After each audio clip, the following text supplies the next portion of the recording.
I standing in a military training lineup in September in Shanghai, and the sun was basically trying to cook me like a rotisserie chicken. 40 degrees. The asphalt was literally smoking. My brain was boiling inside my skull like a forgotten pot of noodles. Then out of nowhere, a robot voice popped into my head. Goddess development system activated. Cool, cool, totally normal. My already fried brain went full microwave mode. My eyes rolled back, and I face-planted straight onto the rubber track like a falling tree. Chaos everywhere. My roommate Wang Hao, this dude has the voice of a strangled duck, started screaming louder than everyone. Bro, don't die? You promised to buy me lunch today. You haven't paid yet. Then he yelled for some pretty girl to come give me mouth-to-mouth. Real helpful. Thanks, buddy. They dragged me under a tree. I was lying there wheezing, listening to Wang Hao's dramatic crying performance, and honestly my headache got worse just from hearing him. I wanted to jump up and kick him so bad. Then my crappy secondhand phone started buzzing. Mom's voice messages came blasting through like a foghorn. Sweetie, I sent you some money. Don't be cheap in the big city. Buy girls bubble tea.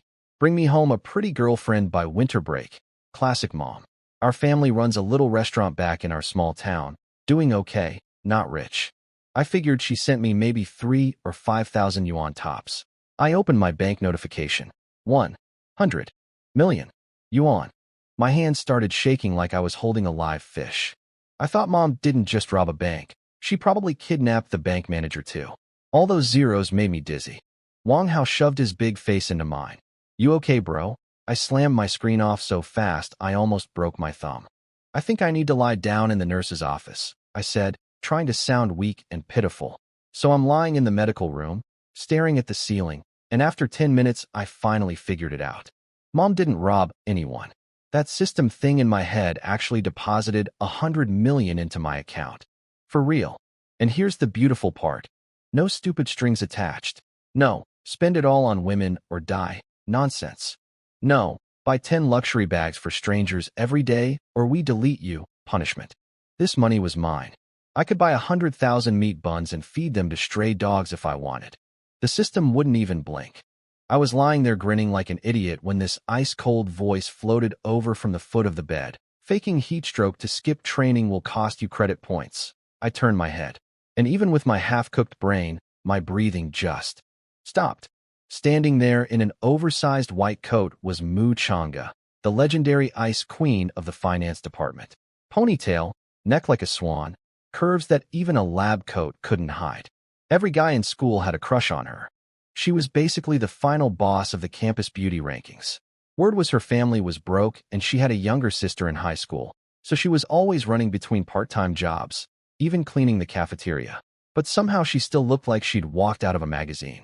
The worse her situation was, the more untouchable she seemed, and the more every guy wanted to be the one to crack that armor. Yesterday, I would have been too scared to even look at her directly. Just another broke college freshman with zero confidence. But today, I had 100 million yuan sitting in my bank account like a nuclear-powered confidence generator. Money really is liquid courage for men. Facts. Senior, I said casually. This is real heat stroke. Feel my forehead if you don't believe me. She wasn't buying it. Checked my vitals, said everything was normal, and threatened to call my class advisor. The moment she said, advisor, my brain auto-loaded the image from orientation day, MS. Su Man, with her gold-rimmed glasses, that white blouse fighting for its life against the buttons, and a black pencil skirt that made the entire freshman class afraid to blink. She was like a strict queen who accidentally got a supermodel's body. Then the system pinged again. It scanned Mu Chang'e and rated her SSS tier. Fatal weakness. Financial defense line on the verge of collapse. Basically, she was one rent payment away from a meltdown. The system was practically handing me a cheat sheet. But I didn't rush. Some novel protagonist would see a reward like this and immediately start drooling and chasing girls like desperate puppies. Not me. I had 100 million with zero restrictions. I didn't need to beg anyone for anything. When you start throwing that kind of money around naturally, people come to you. I also thought about my ex-girlfriend Gu Xingyue, who dumped me on graduation night saying I couldn't give her a future. Heard her twin sister enrolled at my school too. Imagine the look on her face when she finds out. Actually, no. Revenge on an ex? Too tacky. Too exhausting. I just wanted to lie flat and enjoy all the fancy stuff I could never even dream about before. But living the ultimate lazy life requires someone to handle the boring stuff. I'm worth $100 million now. I can't be standing in the cafeteria line holding a plastic tray like a peasant, right? And right in front of me was a girl who desperately needed money, was super responsible, and already had experience juggling 10 jobs at once. Perfect candidate. I leaned back on the bed, cool as a cucumber, and said, "Hey, senior, I heard you work a bunch of part-time jobs." She froze for half a second. "What's it to you?" "Nothing. Just think those jobs pay you way too little for the effort. How about you quit all of them and sign an exclusive contract with me instead?" Her eyebrow twitched. "What do you mean?" "Be my personal life assistant. Run errands, grab food, tidy up my place. Basically handle all the annoying daily stuff so I don't have to." I spun my phone in my hand like it was no big deal and dropped my offer, room and board included. $10,000 a month. Bonuses for good performance. Everyone always says college life is great. Time to find out if that's actually true. So the Ice Queen shot me down. Shocking? Not even a little bit. Go hire a housekeeper from an agency. The nurse's office doesn't offer that service. And she just turned around and walked out, her white coat swishing behind her like a dramatic exit in a movie, leaving nothing but a faint trail of orange-scented perfume. I watched her go and thought, yeah, if $10,000 a month could crack open an ice mountain, she wouldn't deserve that SSS rating. I called after her. "Senior, I'll hold the position open for you for a week." Her steps stuttered for half a beat. Then she slammed the door shut. Beautiful. What I didn't know was that on the other side of that door, she stopped in the hallway and checked her bank balance. 312 yuan. Her student loan wouldn't hit until the 10th. Cafeteria pay comes at the end of the month. Her little sister's tutoring fees were still short. She stared at that number, then killed the screen, burying my ridiculous offer in the darkness along with it. Meanwhile, I was checking my phone. Dad had finally texted. "See, my old man always messages after Mom because he has to make sure she's not peeking over his shoulder first." His voice message came through quieter than a mosquito with a sore throat. "Son, did your mom send you money? Can you lend Dad 500? 2 seconds of silence. "Your mother has imposed economic sanctions on me. She confiscated my fishing rod. I haven't been to the reservoir in 3 days. My hands are itching." I almost choked. My dad has exactly 2 hobbies in life: fishing and getting chased by Mom with a rolling pin. And these 2 hobbies usually happen at the same time. Every time he sneaks home with a new fishing rod, Mom chases him down 3 streets screaming that the fish he catches cost less than the rod he bought. I texted back, "Dad, 500's too little. I'll send 2,000. Buy something nice. Stop coming home empty-handed." The second that transfer notification hit, Dad's voice message came exploding back, volume cranked to 11. 2,000? "You gave me all your girl-chasing money. What are you gonna do, Dad? With a face like mine, you think I need money to get girls?" I wanted to send him way more, honestly. But if I wired a few million home right now, Mom would be on the next bullet train to Shanghai, tearing through my closet and interrogating me about whether I joined a pyramid scheme. Gotta play it slow. I was about to take another nap when the door burst open again. But instead of orange perfume, what hit me first was the unmistakable, heavy, saucy aroma of braised chicken rice. The smell arrived a full 3 seconds before Wang Hao did. "Chicken soup delivery." He came barreling in with 2 takeout bags, his face sunburned so dark it was practically glowing red, but grinning ear to ear. I checked the receipt: 2 large braised chicken combos with extra sausage and tofu skin. 46 yuan total. Doesn't sound like much, but this guy's entire monthly budget is barely over 1,000. He just blew 5% of his monthly income on lunch for us. That's a real one right there. Annoying, but real. We sat on the edge of the hospital bed eating.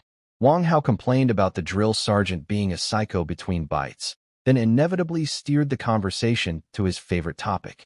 "Oh hey, Wanxing walked past the training field today. His chopsticks froze mid-air, and his eyes went full sparkle mode. She had a low ponytail and a white t-shirt. She looked amazing.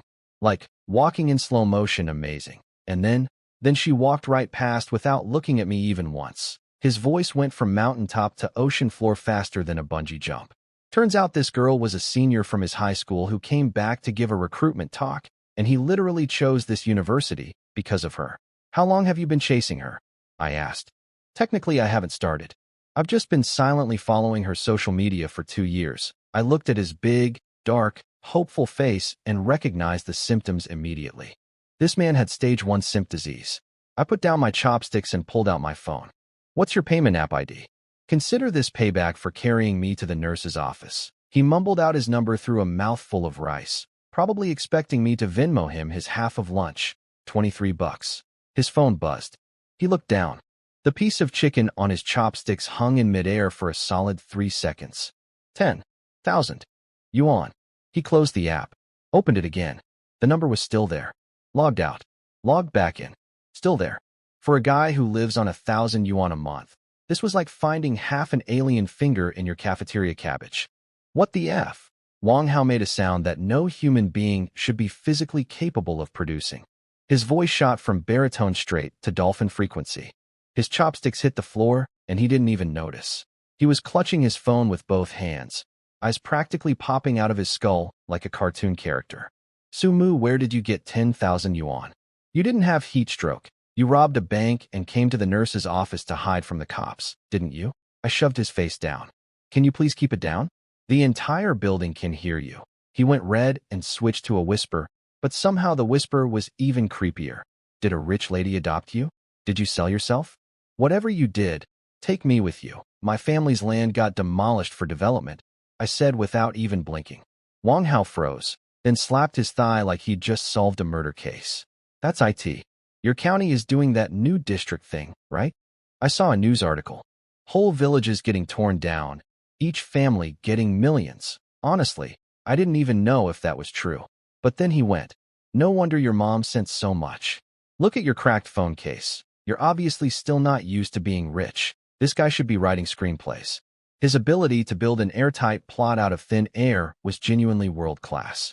Then he got serious for a second. Bro, this is your money. I shouldn't take any of it. But Wanqing just posted that she wants the newest iPhone. I looked at him. Greedy but not selfish.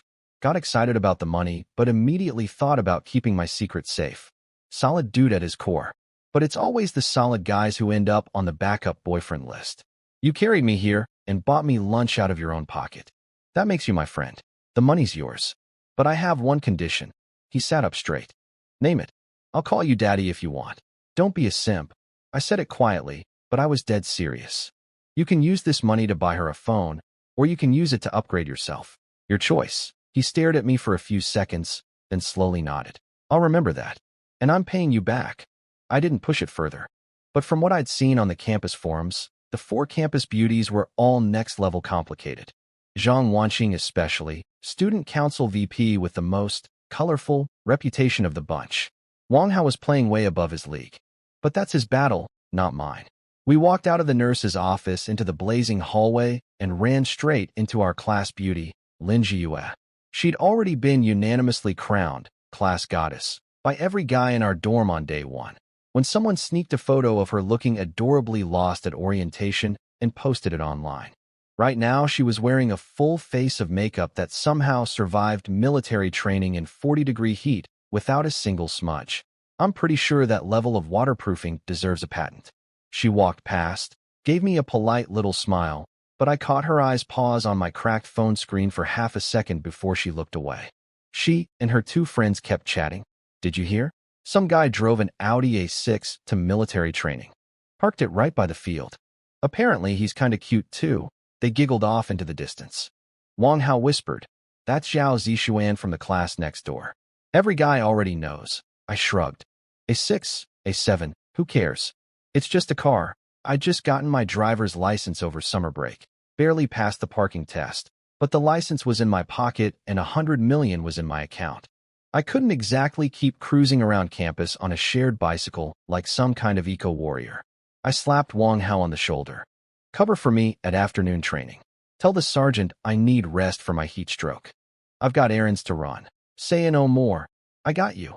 30 minutes later, I was standing in front of a Porsche dealership 3 subway stops from campus. The showroom floor gleamed behind floor-to-ceiling glass. A few female sales reps in fitted dark suits stood by the entrance. One tall one was scrolling her phone. And there I was, camo training t-shirt, basketball shorts, 80 yuan mesh sneakers. looking like I'd wandered in from a construction site. But you know what? When you've got $100 million in the bank, even if these shoes only cost 40, you walk into a Porsche dealership like you own the place. Meanwhile, back at the university cafeteria kitchen, Muchanga was wearing an apron, slicing potatoes faster than the actual cafeteria ladies. Her phone buzzed, a message from her little sister. Sis, Auntie came over again today. She and Mom got into another fight. I walked into that Porsche dealership like I owned the place. Which, technically, I was about to.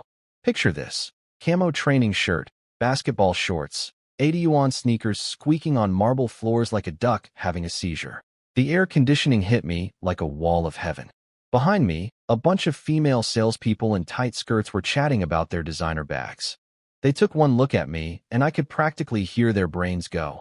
Ah, another college kid here to take selfies for TikTok. One of them, this woman with eyeliner thick enough to qualify as a mask, nudged the girl standing in the corner. Little Han, go deal with him. Probably just wants to sit in the AC. Don't let him test drive anything. The girl who got shoved my way was named Han Shuyao. She came clicking over in 7-centimeter heels, wearing the standard issue tight pencil skirt and black stockings combo. Her legs were absolutely ridiculous. I stared for exactly 1 second and thought, those legs are wasted not pedaling a delivery tricycle. She had the most aggressively professional smile plastered on her face, but her dark circles were so deep they looked like she'd been punched by insomnia itself. This woman was one bad sales quarter away from being a corpse. Turns out she was this month's worst performing intern. If she didn't close a deal soon, she'd be cleaning out her desk tomorrow. So even though she was 99% sure I was here to waste her time, she had to treat me like I was the Sultan of Brunei. Good afternoon, sir. What model are you interested in? She handed me a catalog the size of a phone book. The system pinged in my head, rated her a 92 in looks, 95 in figure. Very impressive stats. But I'd already ignored a 96 rated Ice Queen this morning. You think some stockings are going to make me drool? Please. I didn't take the catalog. I didn't even glance at the normal cars. I just scanned the entire showroom, walked straight to the center stage, and stopped in front of the star of the show, a jet black, fully loaded Panamera. It was sitting under spotlights like a throne, practically radiating the smell of money. This one's in stock, right? I pointed at it the way you'd point at a cabbage at the market. Han Shuyao scrambled to flip through her binder. Excellent taste, sir. This is the top-spec executive extended version with a 4-liter twin-turbo engine, premium leather interior, 21-inch sport wheels. Stop, stop, stop. I waved my hand. I was buying a car, not taking a mechanic's licensing exam. I pointed at the black Panamera. Then I turned and pointed at a red 911 on the next platform. I'm asking one simple question. Are these two in stock? If yes, how much for both? Give me a number. The showroom went dead silent. You could have heard a pin drop on that marble floor. Over by the tea station, the senior saleswoman, Big Sis Lee, actually snorted out loud and had to slap her hand over her mouth. The other salespeople were whispering and looking around for hidden cameras, convinced someone was filming a prank video. I didn't care about any of them. I reached into my camo pants pocket, pulled out my old postal savings card, edges worn, paint chipping off, the same card my parents opened for me as a kid to save New Year's money. Now loaded with a casual 100 million. I slapped it down on the black hood of the Panamera. Clack. Swipe it. Now. Move fast with the paperwork. I've got to get back to school. Han Shuyao stared at that beat-up card like she was watching someone sleepwalk. Then she took off running toward the finance office in her heels, clicking across the floor like a panicked woodpecker. 30 seconds later, the POS machine beeped. The receipt rolled out. 5,400,000 yuan. Full payment. Transaction complete. Han Shuyao looked at that number, and her knees almost gave out. She nearly collapsed right there on the finance office carpet. Big Sis Lee was mid-sip of warm water when she heard the finance manager's excited announcement. She spit that water directly onto her colleague's freshly done makeup like a human sprinkler. Then she stood there frozen, staring at the finance room like she'd seen a ghost at noon. Every single salesperson who'd been laughing at me was now doing frantic mental math. The commission on 2 cars like that? Enough for a down payment on an apartment in Shanghai. Money that just fell from the sky. And it landed on the intern they'd thrown me to like scraps.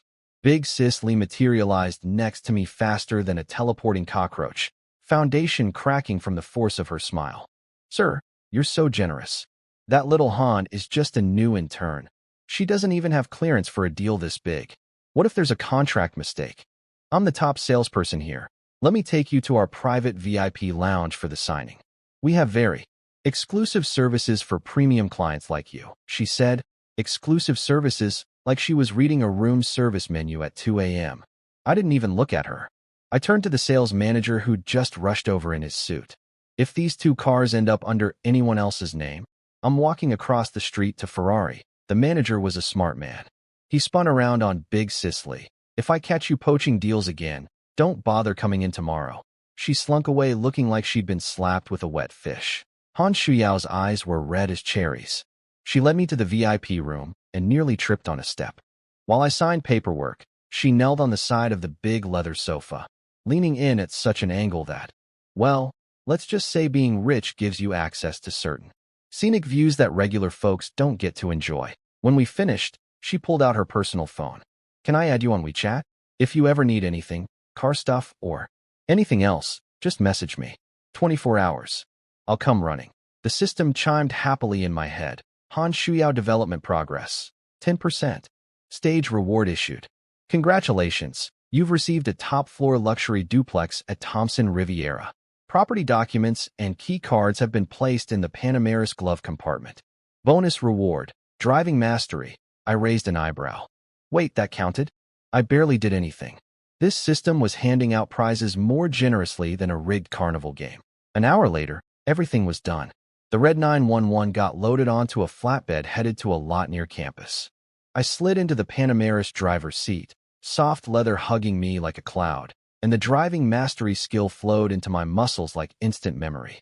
I went from, almost failed the parking test, to veteran taxi driver with 30 years experience in about 2 seconds. I stomped the gas. The engine roared like an angry dragon. The car shot into traffic like an arrow, leaving behind a cluster of senior saleswomen standing in the blazing sun, grinding their teeth so hard you could hear it over the traffic. Meanwhile, back at the university's second cafeteria, Mu Changa was standing at a greasy sink in her oversized work uniform, scrubbing a mountain of dishes with hands rubbed raw and white. Her sister had texted about their vampire aunt showing up again, stealing chickens this time, actual chickens, and there was an expensive school trip coming up that her sister needed money for. Changa kept thinking about how her classmates made easy money doing modeling gigs or live streaming, but every time she saw those sleazy messages, she felt sick. Lost in thought, a plate slipped from her fingers and shattered on the floor. The supervising cafeteria lady stomped over and docked 50 yuan from her daily pay on the spot. Break one more thing and you're fired. Changa knelt down and carefully picked up the sharp pieces with her bare fingers. 50 yuan, less than her roommate's afternoon coffee, but for her, it was salt on an open wound. And in the back of her mind, her roommate's suggestion from last time started echoing again. I rolled back onto campus in my brand new black Panamera, one hand on the wheel like I'd been driving luxury cars my whole life, instead of almost failing my parking test 2 months ago. The engine growled through the quiet evening campus like a lion walking into a library. Girls were sticking to the side of this car like flies to honey. One was secretly taking photos. Another senior in a mini-skirt literally stopped and pretended to tie her shoe just to stare longer. I didn't care about any of that. I was hungry. That half portion of braised chicken from lunch had burned off approximately 7 hours ago, and the restaurants near campus were all that weird Shanghai sweet flavor I hadn't gotten used to yet. So naturally, the proud owner of a 5 million yuan Porsche walked into the campus convenience store and grabbed a cup of instant noodles and 2 sausage sticks. Total cost, maybe 8 yuan. I parked the Panamera right below the dorm building, grabbed my plastic bag of noodles, and strolled up 5 flights of stairs to room 502. Wang Hao was sitting on his bunk shirtless, looking like a sad sunburned potato. The second he saw my plastic bag, his eyes went red and he lunged at me like I was a wounded soldier returning from war. Su Mu, did you give me all your family's money? Is that why you're eating this? I'm transferring everything back right now. He was already fumbling for his phone. I looked at him like he'd grown a second head. Is your brain filled with ocean water? I just didn't want sweet food. Are you seriously telling me instant noodles aren't delicious? Stop being dramatic and go get me hot water. He stared at me suspiciously for a solid 10 seconds, decided I wasn't faking being poor, and trotted off down the hallway with the red thermos like an obedient golden retriever. That's when screaming erupted from the balcony. Lu Chong, our roommate who'd earned the nickname Campus Wikipedia within 3 days of enrollment, was hanging half his body over the railing, pointing at my car downstairs, absolutely losing his mind. Brothers, get over here. There's a mega-rich kid hiding at our school. That's a fully loaded Panamera Executive Edition. Look at that paint. Look at it. Chinemo, our quiet coder roommate who basically lives on the top bunk like a nesting owl, actually stopped typing, climbed down, pushed up his thick glasses, and peeked over the railing. Looks expensive. Wonder if it's a student's or a professor's. Lu Chong immediately shifted into expert mode. He started rubbing his hands together like a car show host on caffeine. Expensive? Expensive? Bro, you see those 21-inch sport wheels? That's tens of thousands extra just for those. The interior is definitely full leather. I can see red stitching from here. Fully loaded, this thing is over 3 million easy. That's a down payment on an apartment in Shanghai. I walked onto the balcony with my steaming cup of noodles. Blew on them. Slurped up a big mouthful of spicy, sour goodness. Then I casually glanced down at my own car. It's alright, I guess. The driver's seat has a lot of blind spots, actually. This was 100% my honest review from driving it back. Totally genuine criticism. Room 502 went completely silent. Lu Chong turned around and looked at me, standing there in my camo shirt, holding a cup of instant noodles, with the kind of pity you'd give a stray kitten. Bro, please, stop. You're eating cup noodles. What do you know about Porsches? My cousin's friend has a 718. Someday I'll borrow it and take you guys for a ride. Wang Hao was standing behind him holding the thermos, mouth half open, looking like he was about to explode. He knew the truth. He knew I'd tossed him 10 grand without blinking. But if he told Lu Chong, the biggest gossip in our entire class, by tomorrow morning, even the stray dogs on campus would know I was loaded. So Wang Hao just stood there, face turning purple from holding it in, and finally squeezed out the most useless defense in history. It's probably some professor's car. And anyway, Lu Chong, all you do is browse car websites. Maybe Sumu's right. Sports cars sit low. They're probably not even comfortable. I shrugged and went back to slurping my noodles. Red chili oil dripped onto the plastic spoon. I thought about how I could just pull the car key out of my pocket right now and click the button. The headlights would flash, and Lu Chong would probably spend the rest of the night clinging to my legs singing love songs on the balcony. But I'm not into that. I don't swing that way, and I especially don't swing that way for roommates.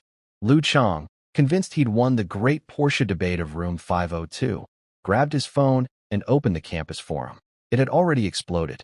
The #1 trending post had 3 exclamation marks. $1 million supercar spotted outside the boys' dorm. Multiple angles, HD photos, hundreds of comments. Everyone trying to guess which ultra-rich prince was hiding among them. Meanwhile, across campus in the girls' dorm, our class beauty Lin Jiue was lying on her bed wearing a silk camisole, face covered in some expensive Japanese face mask, casually scrolling through the same viral post. She zoomed in on the Panamera photo and studied it carefully. This morning, she'd watched Zhao Zixuan from the next class roll up in his Audi A6 trying to show off, and he'd even tried to get her WeChat through her roommate. She mentally scoffed. An A6 was fine, sure, but she'd rather ride in that Panamera. If she could sit in that passenger seat, she'd happily never eat in the cafeteria again for 4 years. And in the old dorm building, Mu Changa was sitting alone on her bottom bunk. All her roommates had done their makeup and gone out on dates. The room was dead quiet except for cicadas outside. Her phone screen showed her bank balance. 300-something yuan. Enough for herself if she starved a little, but her family needed money too. She closed her eyes, swallowed the storm inside her, exited the bank app. Then, with trembling fingers, she opened that app her roommate had sent her, the one advertising high-paying part-time work. She scrolled through the listings. Every single one was dripping with sleazy implications. Companion services, entertainment, gigs. The kind of jobs written in code words that everyone understood. Her tears finally broke free and fell onto her scratched-up phone screen. I slurped up the last drop of my instant noodles, even the soggy cabbage bits at the bottom, because I'm a man of principle and no noodle gets left behind. But seriously, I had 100 million yuan in the bank, and I was lying on a wooden plank bed in a college dorm that smelled like feet and regret. This was a crime against capitalism. Time to go check out that luxury apartment. The system dropped in my glove compartment. I leaned over Lu Chang's shoulder. This man was practically making out with his phone screen, zooming in on photos of my car on the campus forum. Yo, Lu Chang, you're literally drooling on your phone. It's just a black Porsche. Come on, get dressed, come out with me tonight. I need a local guide to show me around Shanghai.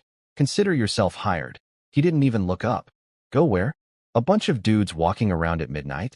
Shanghai is for rich people, bro. We're not rich. If you want a tour guide, download one of those companion apps. Those girls will call you Big Brother all night for a couple $100. Long legs, sweet voices, the whole package. I rubbed my chin. You know what? Broken clock, right twice a day. Lu Chang occasionally had a point. Which app? I pulled out my cracked phone, downloaded some black and pink companion app, and went straight past all the budget options like I was speed scrolling past ads. I didn't even glance at the discount section. I locked onto the top-tier package at the very top of the page. Ultimate Girlfriend Blind Box Experience. 888 yuan per hour, 4 hours. Full booking. 3,552 yuan total. For a guy sitting on 100 million. This was like finding a coin between couch cushions and deciding to spend it. I just really needed to experience what it felt like to live like a rich person tonight. Call it emotional therapy. Now here's where fate decided to get dramatic. Across campus in the old girls' dorm, Mu Changa was sitting alone on her hard wooden bed, calculating next week's expenses with a pen that was running out of ink. Her roommates had all dolled up and gone on dates. The room was empty except for cicada noise. Then her phone lit up. A premium order notification. She checked the amount. After the platform's cut, the 4-hour gig would cover exactly what her little sister needed for that Shanghai study trip next month. She opened the details. Couple roleplay experience. She'd never even had a boyfriend. She bit her lip, closed her eyes, and hit accept. Then she went full secret agent mode. She pulled out the baggiest gray coat she owned and buried every curve under enough fabric to upholster a couch. Baseball cap. Medical mask covering most of her face. She checked herself in the hallway mirror. Good. She looked like either a celebrity avoiding paparazzi or someone about to commit a minor crime. She shoved a can of pepper spray into her pocket and prayed she wouldn't end up sitting across from some sweaty, grabby middle-aged creep. She looked down at her disguise and thought, I look like I'm sneaking out to have an affair.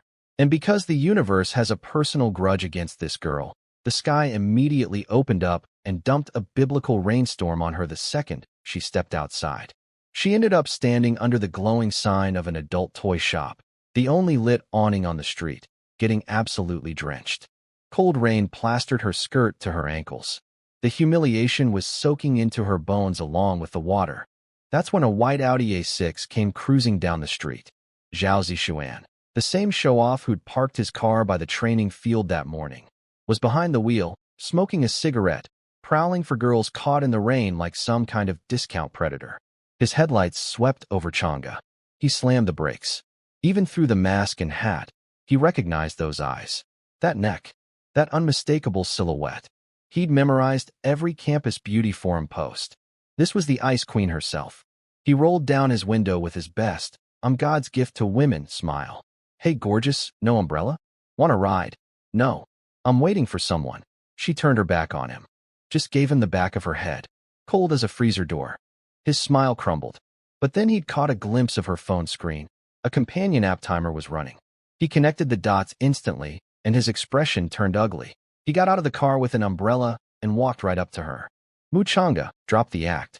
I saw your screen. You're out here taking paid bookings in the middle of the night, and you want to pretend you're above it all? Whatever he's paying, I'll double it. Triple. At least I'm young and decent looking. Or would you rather go sit with some fat, sweaty uncle? Is my Audi not good enough for your premium services? Changa froze. This was her nightmare. Getting recognized by a classmate. Her hand squeezed the pepper spray so hard her knuckles went white. You have the wrong person. Come one step closer, and I'm calling the police. Police? He laughed. You're the one selling yourself, and you're going to call the cops? I'll post your whole side hustle on the school forum tomorrow. Let everyone see what the famous Ice Queen really does at night. And that's when yours truly made his entrance. My Panamera came screaming through the rain like a black missile, engine roaring loud enough to wake up every fish in the Huangpu River. I hit the brakes and slid to a perfect stop half a meter in front of them. My fat sport wheels plowed through a puddle and sent a tsunami of muddy water directly into Zhao Zishuan's face. I'm talking full coverage.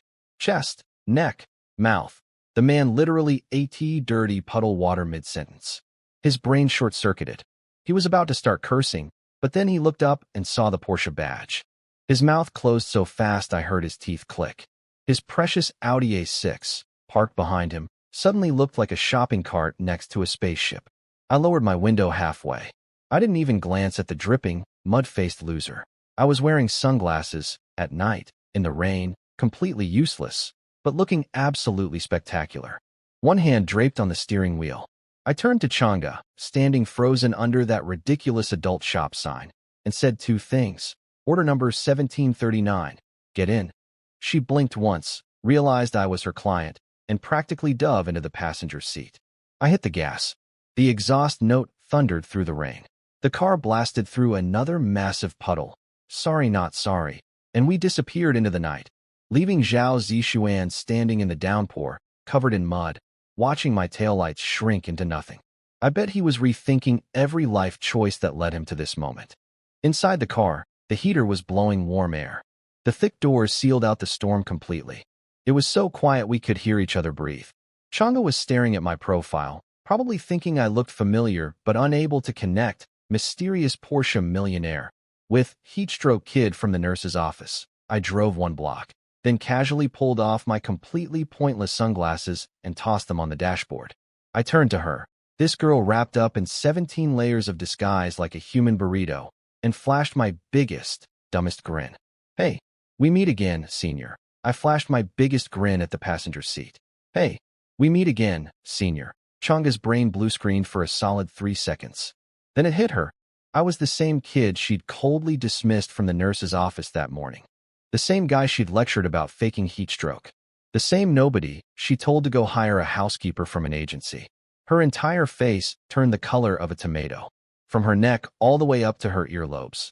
Just pure, volcanic embarrassment. If this Porsche had a trapdoor, she would have dropped straight into the sewer and never come back.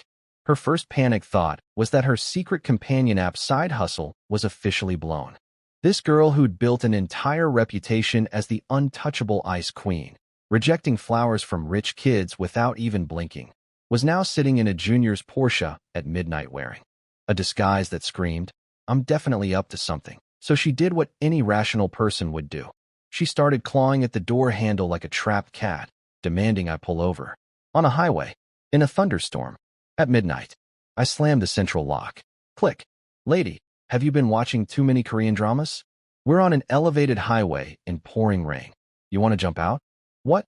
You think your life is so bad you want to hit the reset button and try again as a richer person next time? I paid $3,000 for a nice evening, not to scrape someone off the pavement. She kept struggling. In the process, her big gray coat slipped halfway off, revealing a white shirt completely soaked through by the rain. The fabric was basically transparent, vacuum-sealed to her skin, showing off curves that absolutely justified the system's 96-point rating. The seatbelt was cutting across her chest like it was fighting for its life. That poor strip of fabric was under engineering stress it was never designed for. I glanced over for exactly 1 second. Okay, system, I take it back. The score was fair. She caught me looking, yanked her coat back up, and her voice cracked. Sumu, stop the CR. I'll refund everything, all 3,000, every cent, just let me out. I didn't even flinch. I casually pulled out my phone, opened the companion app, scrolled to the rules page, and started reading out loud like a bored teacher during morning announcements. If the service provider cancels unilaterally after the order is confirmed, they must pay the client 3 times the total order value as a penalty fee. I looked at her. 3,005 times 3.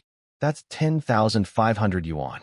Can you afford that, senior? She stopped moving completely. Like someone hit the pause button. 10,500. She had 312 yuan in her bank account. That penalty wasn't a fine, it was a death sentence. The car went silent. Just the windshield wipers going back and forth, back and forth.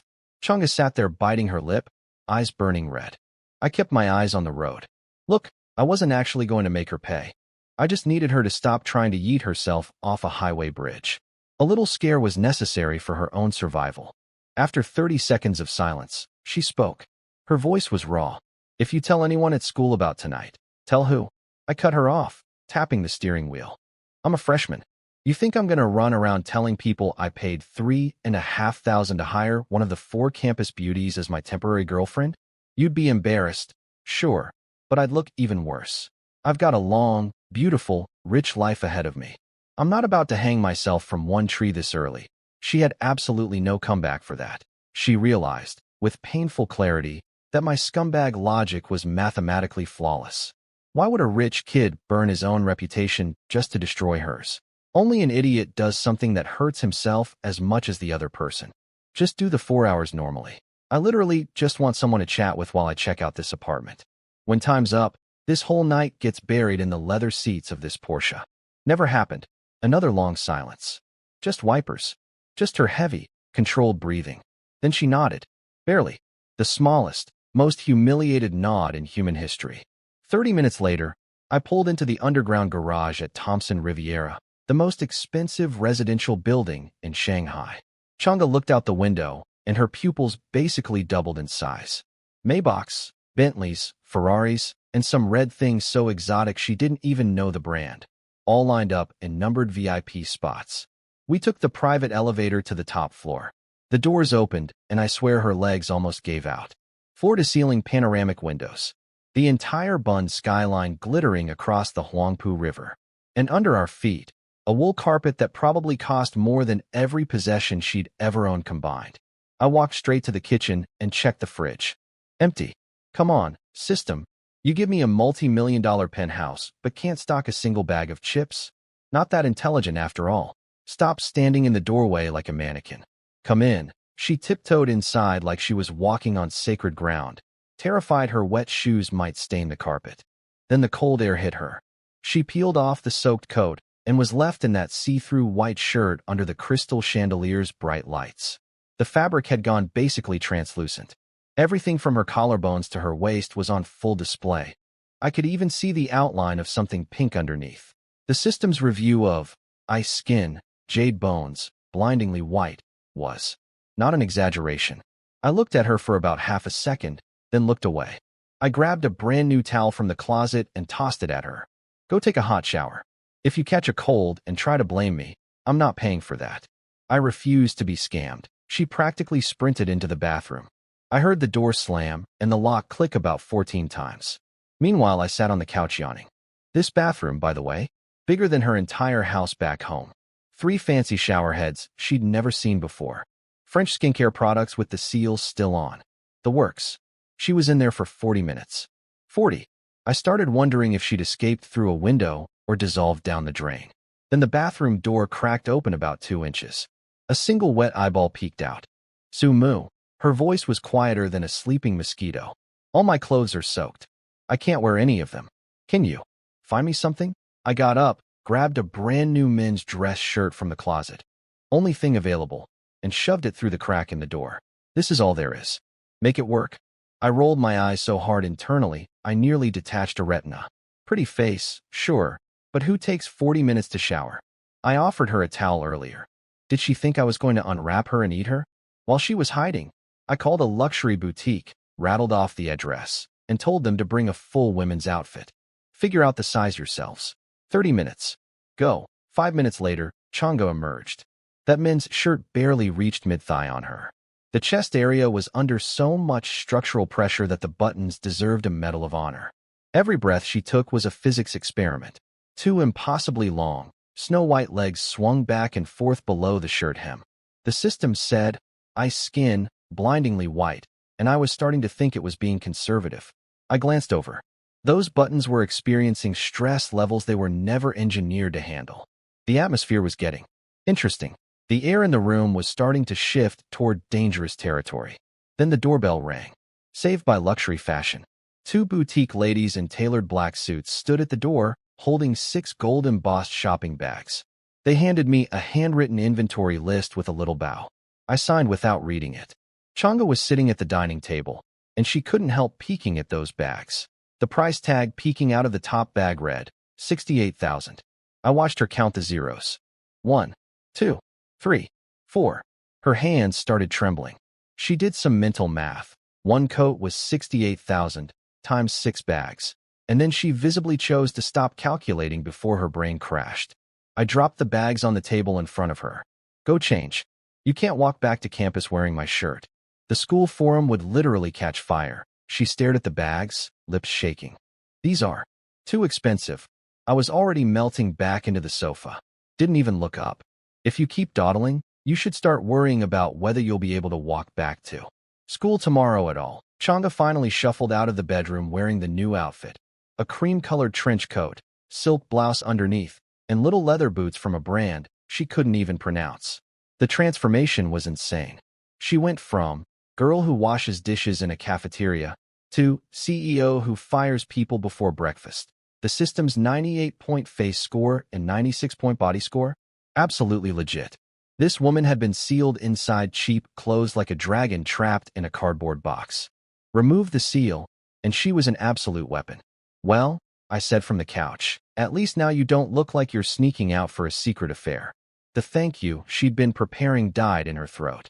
You're welcome. She stood awkwardly in the living room and snuck a peek at her companion app timer.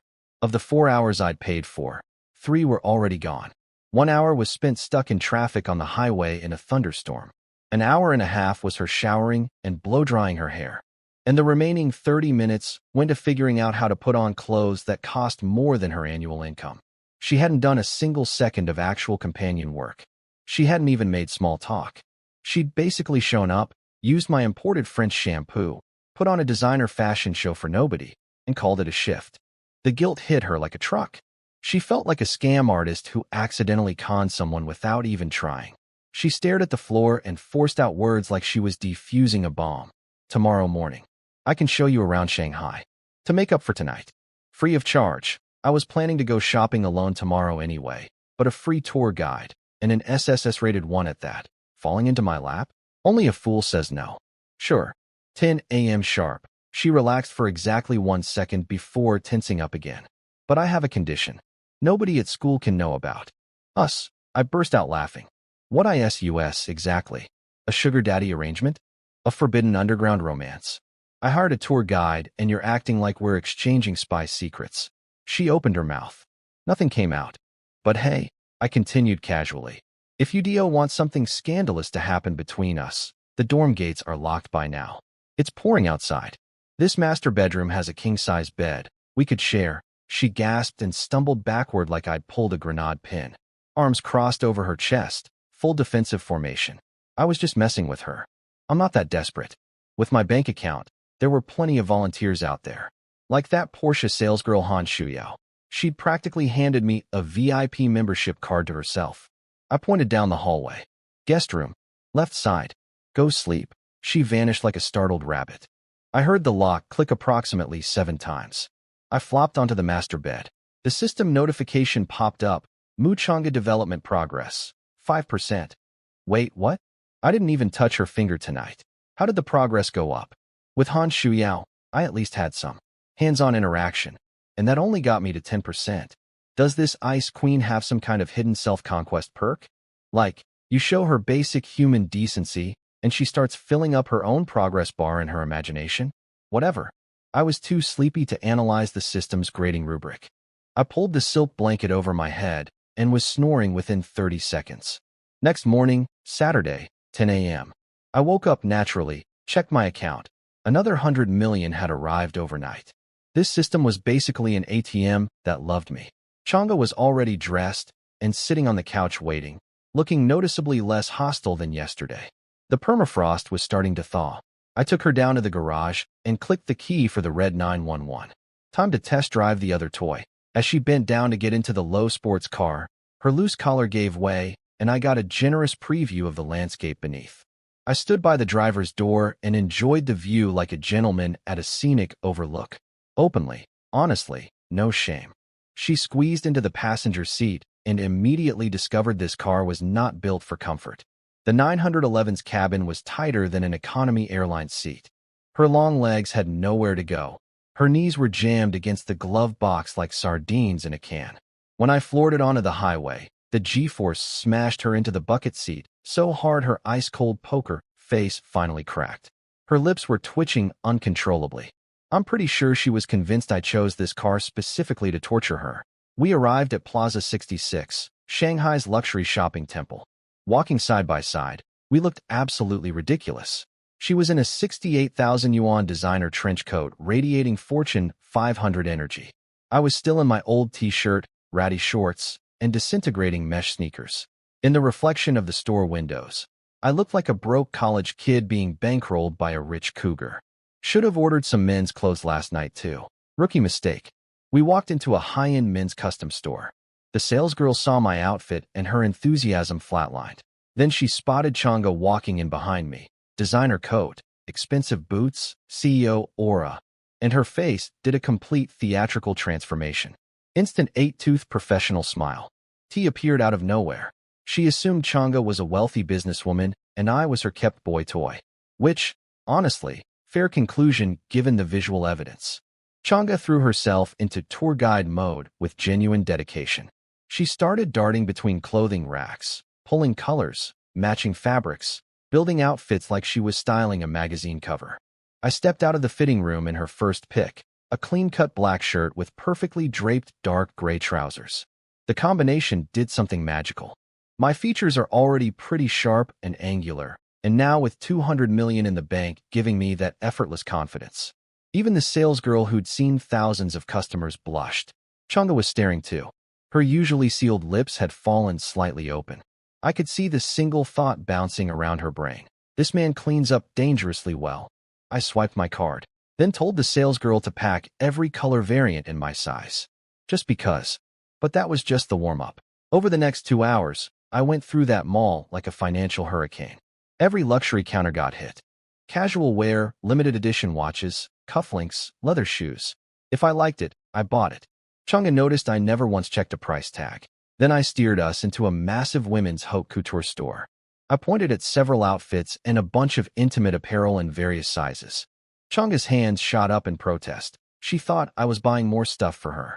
She waved frantically, insisting she absolutely did not need more clothes. I turned around with my most innocent face.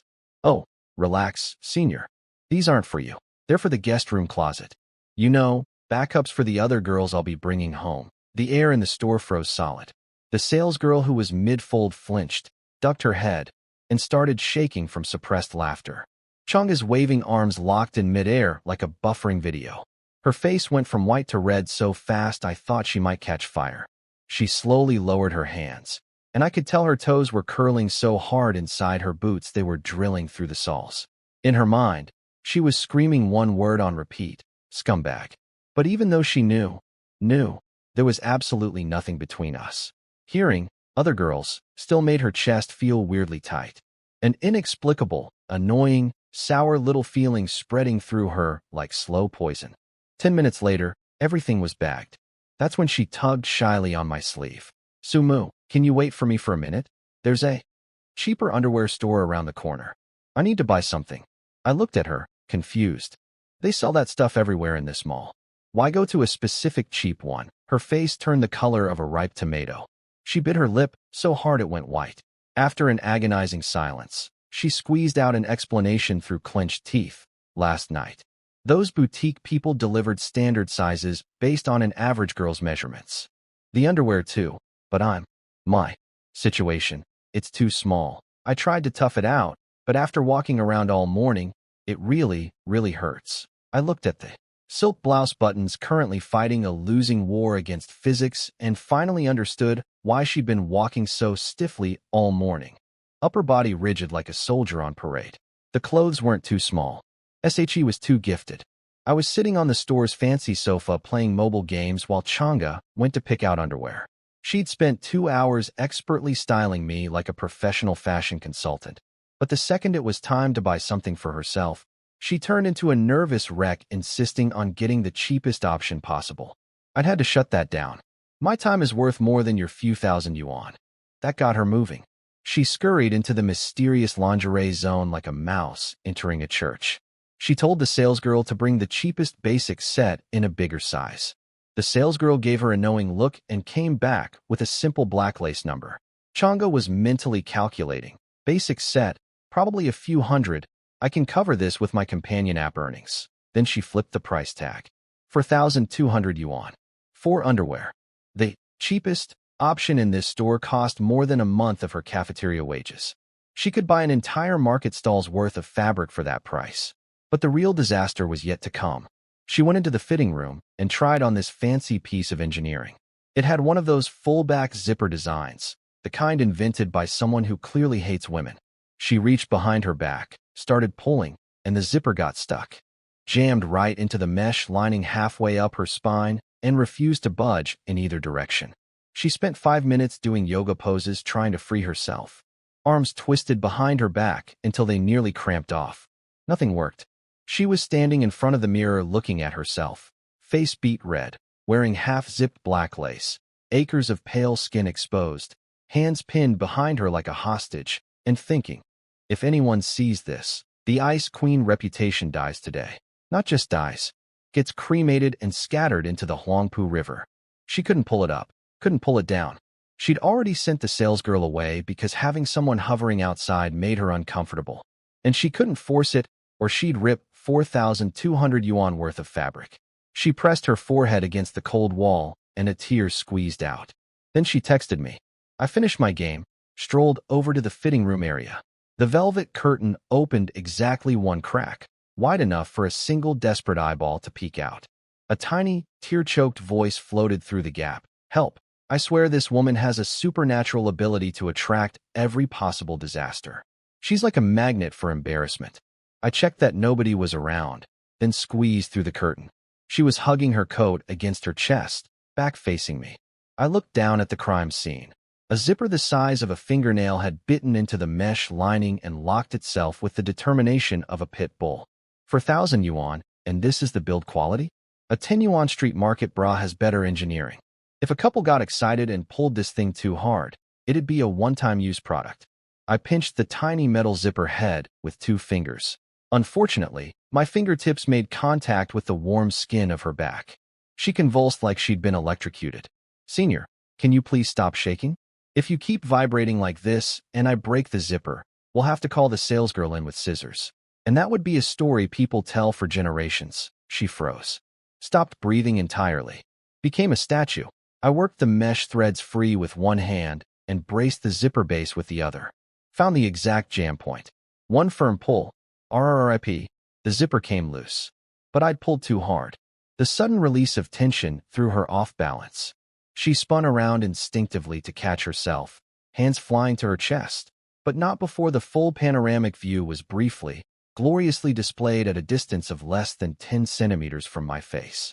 I stumbled backward so fast I slammed into the door frame. Thunk! The air in that tiny space turned to concrete. We could hear each other's heartbeats hammering like competing drums. And that's when the salesgirl came clicking back in her heels. Her voice floated through the curtain, sweet and suspicious. How's the fit? Is the size working out? If I walked out right now, I could jump into the Huangpu River and still wouldn't wash this clean. I pressed my hand against Changa's shoulder, pushed her deeper into the fitting room, and yanked the curtain shut tight. We were squeezed together in a space designed for one person. Changa's face was so red it was practically glowing in the dark. She bit her lip to swallow a scream. Her heart was pounding so hard I could feel it through the air between us. The system pinged. Mu Changa development progress, 10%. Hidden information unlocked. This is the target's first time having physical contact with a young male in her entire life. Current mental state, chaos, shame, and a tiny bit of pride. I almost choked.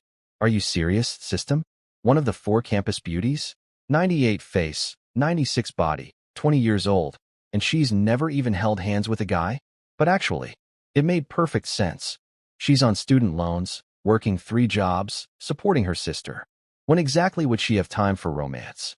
Dating is a luxury hobby that costs both money and time. 2 things she has 0 of. But wait, a tiny bit of pride? Pride? About what? Being trapped in a fitting room with your bra stuck? The female mind is an absolute enigma. 10 minutes later, we walked out one after the other. The salesgirl was standing at a distance, smiling so wide her face might split. We both pretended absolutely nothing had happened. World-class acting from both parties. I paid. We walked through the mall corridor side by side, except with enough gap between us to park a bicycle. Then Changa stopped behind me. Sumu, these clothes. I'll pay you back. Monthly, from my part-time work. I didn't even turn around. Sipped my iced Americano through the straw and kept walking with my, I don't know this person swagger. Sure, senior. Take your time. Interest rate will be the central bank's base rate plus 10%. The thank you she'd been building up choked and died a horrible death in her throat. She stood there staring at the back of my head like I was a cartoon villain. Meanwhile, down on the first floor, our class beauty Lin Jiyue was sitting at some Instagram-worthy dessert spot, spending 20 minutes photographing a tiramisu that was melting into soup. She was trying to get the perfect angle for her social media grid when two figures walked through her camera frame. She was about to crop them out. Then she zoomed in on the woman. Muchanga, the girl who washes dishes in the cafeteria. The girl who can't afford a decent lipstick. Except now she was wearing a brand new designer trench coat, silk blouse, and red-bottom leather boots. Head-to-toe luxury worth more than 100,000 yuan. And she was walking behind a tall, well-dressed young man who had his face turned away. Lin Jiyue couldn't identify me. She only saw a blurry side profile, but her gossip radar was screaming. The distance between us, Changa's awkward body language, the shopping bag she was carrying while I strolled ahead sipping coffee. Lin Jiyue's conclusion was instant. Rich man's kept woman. She looked down at her own outfit, a knockoff jacket she'd bought on sale for 790 yuan, the one she wore to feel fancy. Compared to what Changa was wearing, she looked like she'd raided a clearance bin. Why? She screamed internally. I'm pretty too. My face is up there. Okay, the body department. Fine. Changa was playing on cheat mode. But why does SHE get plucked out of poverty and launched into the stratosphere? Her tiramisu had completely melted into an unrecognizable brown puddle. A perfect metaphor for her self-esteem right now. She almost posted the photos on the school forum with a devastating caption. She had 3 viral headlines ready to go. But her remaining brain cells stopped her. Destroying Changa's reputation wouldn't make the mystery rich guy notice her. Burning down someone else's house doesn't build yours. So she created a secret encrypted photo album and filed the pictures away. Insurance. A nuclear option saved for the right moment. 30 minutes later, we were back in the underground garage. Changa settled into the 911's passenger seat, surrounded by shopping bags worth a down payment on a Shanghai apartment. Sumu, do rich people really not treat money like money?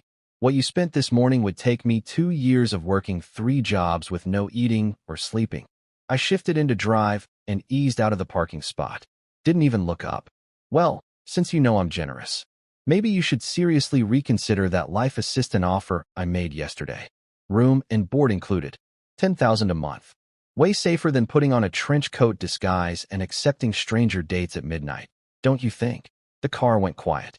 Just the 911's exhaust growling off the concrete pillars. This time, she didn't shoot me down instantly like she had in the nurse's office. She turned to look out the window at the passing scenery. And finally, barely louder than a whisper.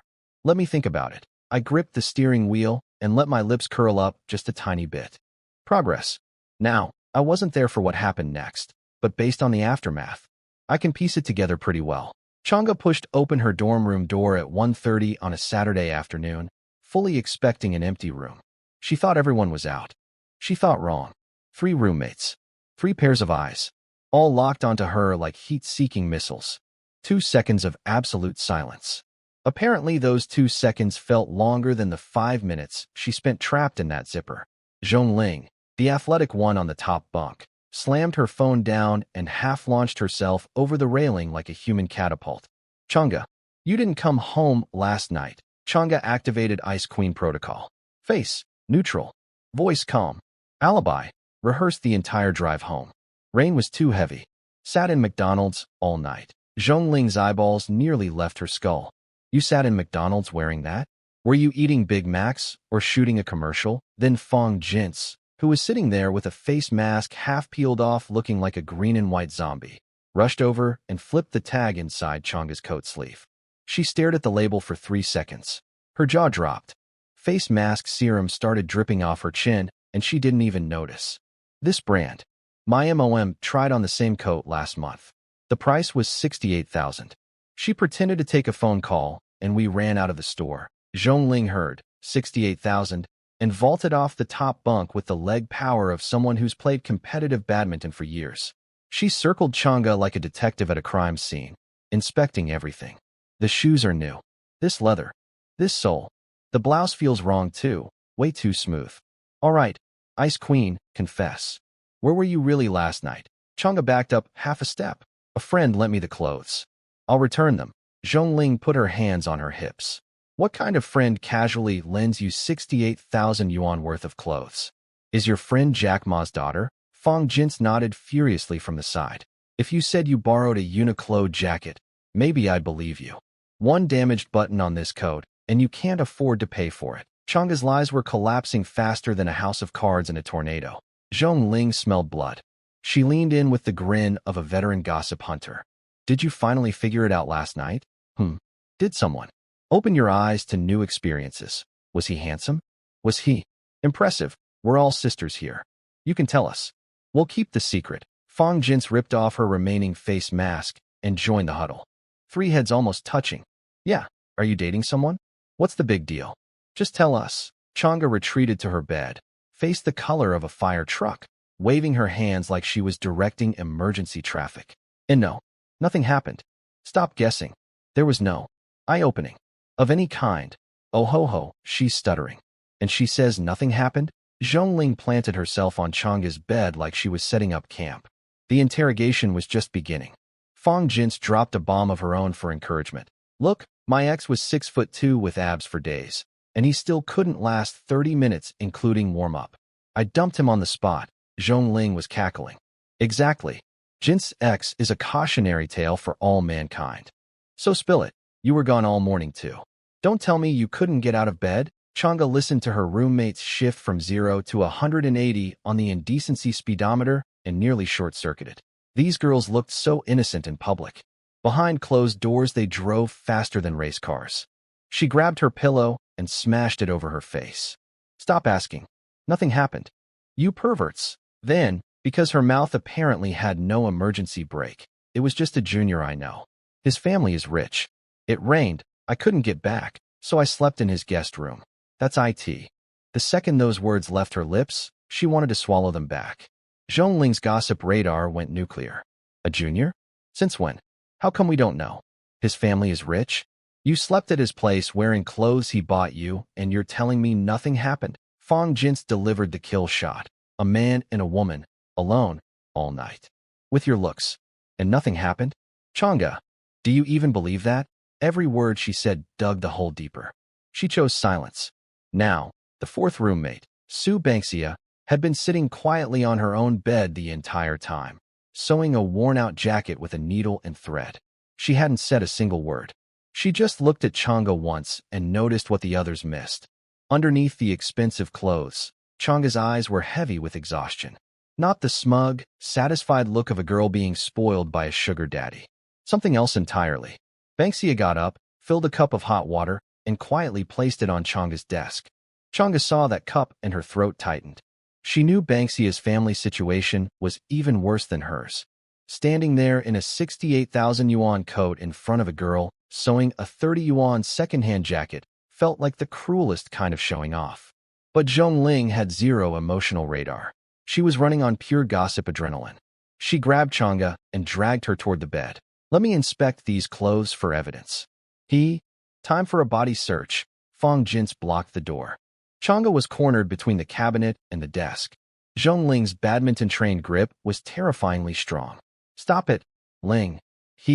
Just let me check if you changed what's underneath. Then I'll know the truth. They wrestled on the bed.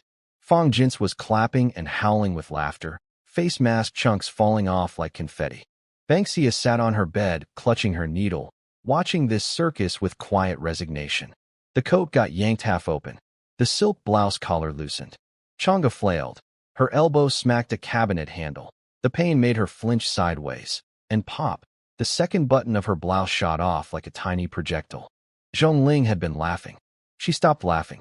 Her eyes locked onto the skin below Chang'e's collarbone. Two angry red marks. Deep, clear, running from above her chest downward, disappearing beneath the fabric. Vivid crimson lines against impossibly white skin. Every sound in the room died. Zhongling let go. Fang Jin's smile vanished. Banxia's needle jabbed into her own finger. A bead of blood swelled on her fingertip. She didn't react. All three stared at those marks. Chang'e followed their eyes, looked down, and her face drained of color. She yanked everything closed, wrapping the coat around herself like armor. Too late. Zhongling's lips were trembling. Her voice came out small and careful, like she was handling glass.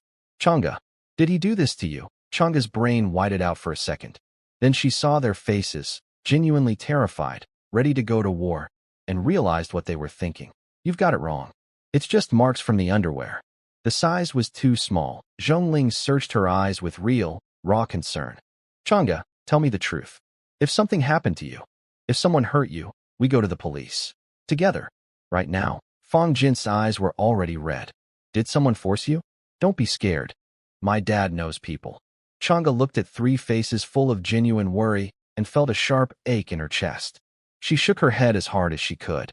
It's really just the underwear being too small. I wore it all morning and it left marks. That's all.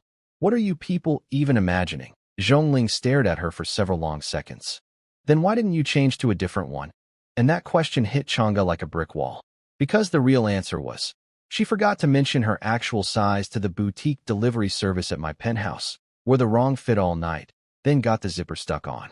The replacement pair in a fitting room and had to have me come in and physically unjam it while we were pressed together in a space the size of a phone booth.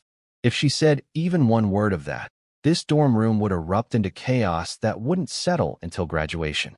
It was late. I just didn't change. Zhongling's eyebrows twisted into a pretzel. So let me get this straight. You spent the night at a rich junior's house. You came home wearing his 68,000 yuan clothes. And you have marks on your chest. She paused. And you're telling me it's from your underwear being too tight. Now, I wasn't in that dorm room. But what happened there was apparently a full-blown soap opera. Chang'e's roommates didn't buy a single word of her alibi. Zhongling, the badminton girl, finally dropped the comedy act and got serious. She leaned in close, gripping the bedsheet. Chang'e, I'm not trying to gossip. Shanghai is a dangerous city. Those rich playboys out there, most of them are scum. If you need money, the four of us can pull something together. You won't even buy yourself decent shampoo. Please don't go doing something crazy just because you're broke. Fang Jin was nodding behind her like a bobblehead. Chang'e buried herself under her blanket like a human burrito and growled from inside the cotton fortress. Zhongling, if you say one more word, I'm applying for a room transfer tomorrow. That shut everyone up instantly. Zhongling mimed zipping her mouth closed. She knew Chang'e well enough. This girl looked soft on the outside, but was made of steel underneath. Push too hard, and she'd genuinely pack her bags and leave. The two gossip queens exchanged a loaded look. 1,000 unspoken words bounced between their eyeballs. What nobody noticed was that the dorm room door, warped from years of humidity, had a 2-finger-wide gap where the hinge was broken. And on the other side of that gap, a girl named Zhou Jiqing had been standing with her ear practically glued to the rusty door frame. She'd been coming back from doing laundry, heard voices through the gap, and her feet slowed down all by themselves. In a few minutes of premium eavesdropping, she caught every explosive keyword. 68,000 yuan clothes, wrong underwear size, red marks made by a man. Her brain stitched these fragments into a complete scandal at lightning speed. She tiptoed away like a mouse robbing a cheese factory, not daring to breathe until she was back in her own room. She locked the door, threw down her laundry basket, and collapsed into her chair with the barely contained excitement of someone who'd just found buried treasure. See, Zhou Jiqing had a history. She and Zhao Zixuan, the same Audi A6 clown I'd splashed with mud puddle water last night, were childhood sweethearts. They'd been sneaking off to movies and karaoke through all of high school, planning to go public with their relationship in college. But the second Zhao Zixuan stepped on campus and saw the 4 campus beauties rankings, his loyalty evaporated like morning dew. Last week he'd actually told Zhou Jiqing to keep her distance at school and act like they were just regular classmates. She was livid, and now she had ammunition. She pulled up Zhao Zixuan's chat and started typing. The Ice Queen Mu Chang'e didn't come home last night. Came back in designer clothes worth over 100,000. She's got marks on her body from some guy. She read it twice, realized she sounded too emotional, deleted everything, and started carefully crafting the perfect message. One that would make Zhao Zishuan see that his precious campus goddess was tainted and come crawling back to her. Meanwhile, back in Changa's room, Su Banksia, the quiet fourth roommate who'd been silently sewing her 30 yuan second-hand jacket this whole time, stood up without a word. She walked to her desk, opened a drawer containing a few cheap skincare products, and pulled out a small flat container. She placed it gently on the bedsheet next to Changa's pillow, a 9 yuan 90 tube of aloe vera gel. Changa was peeking through a gap in the blanket. She recognized it immediately. Her heart felt like someone had grabbed it with a rough fist and squeezed. Banksia leaned down to the blanket gap and whispered, quiet enough that only the two of them could hear. "Put this on when you shower tonight.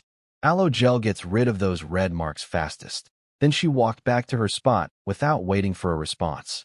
No drama, no interrogation, just quiet kindness from a girl whose own situation was even worse. Now, over on my end of things, I was pulling into the Thompson Riviera garage in my red 911, wearing my freshly purchased designer outfit, feeling like $1,000,000.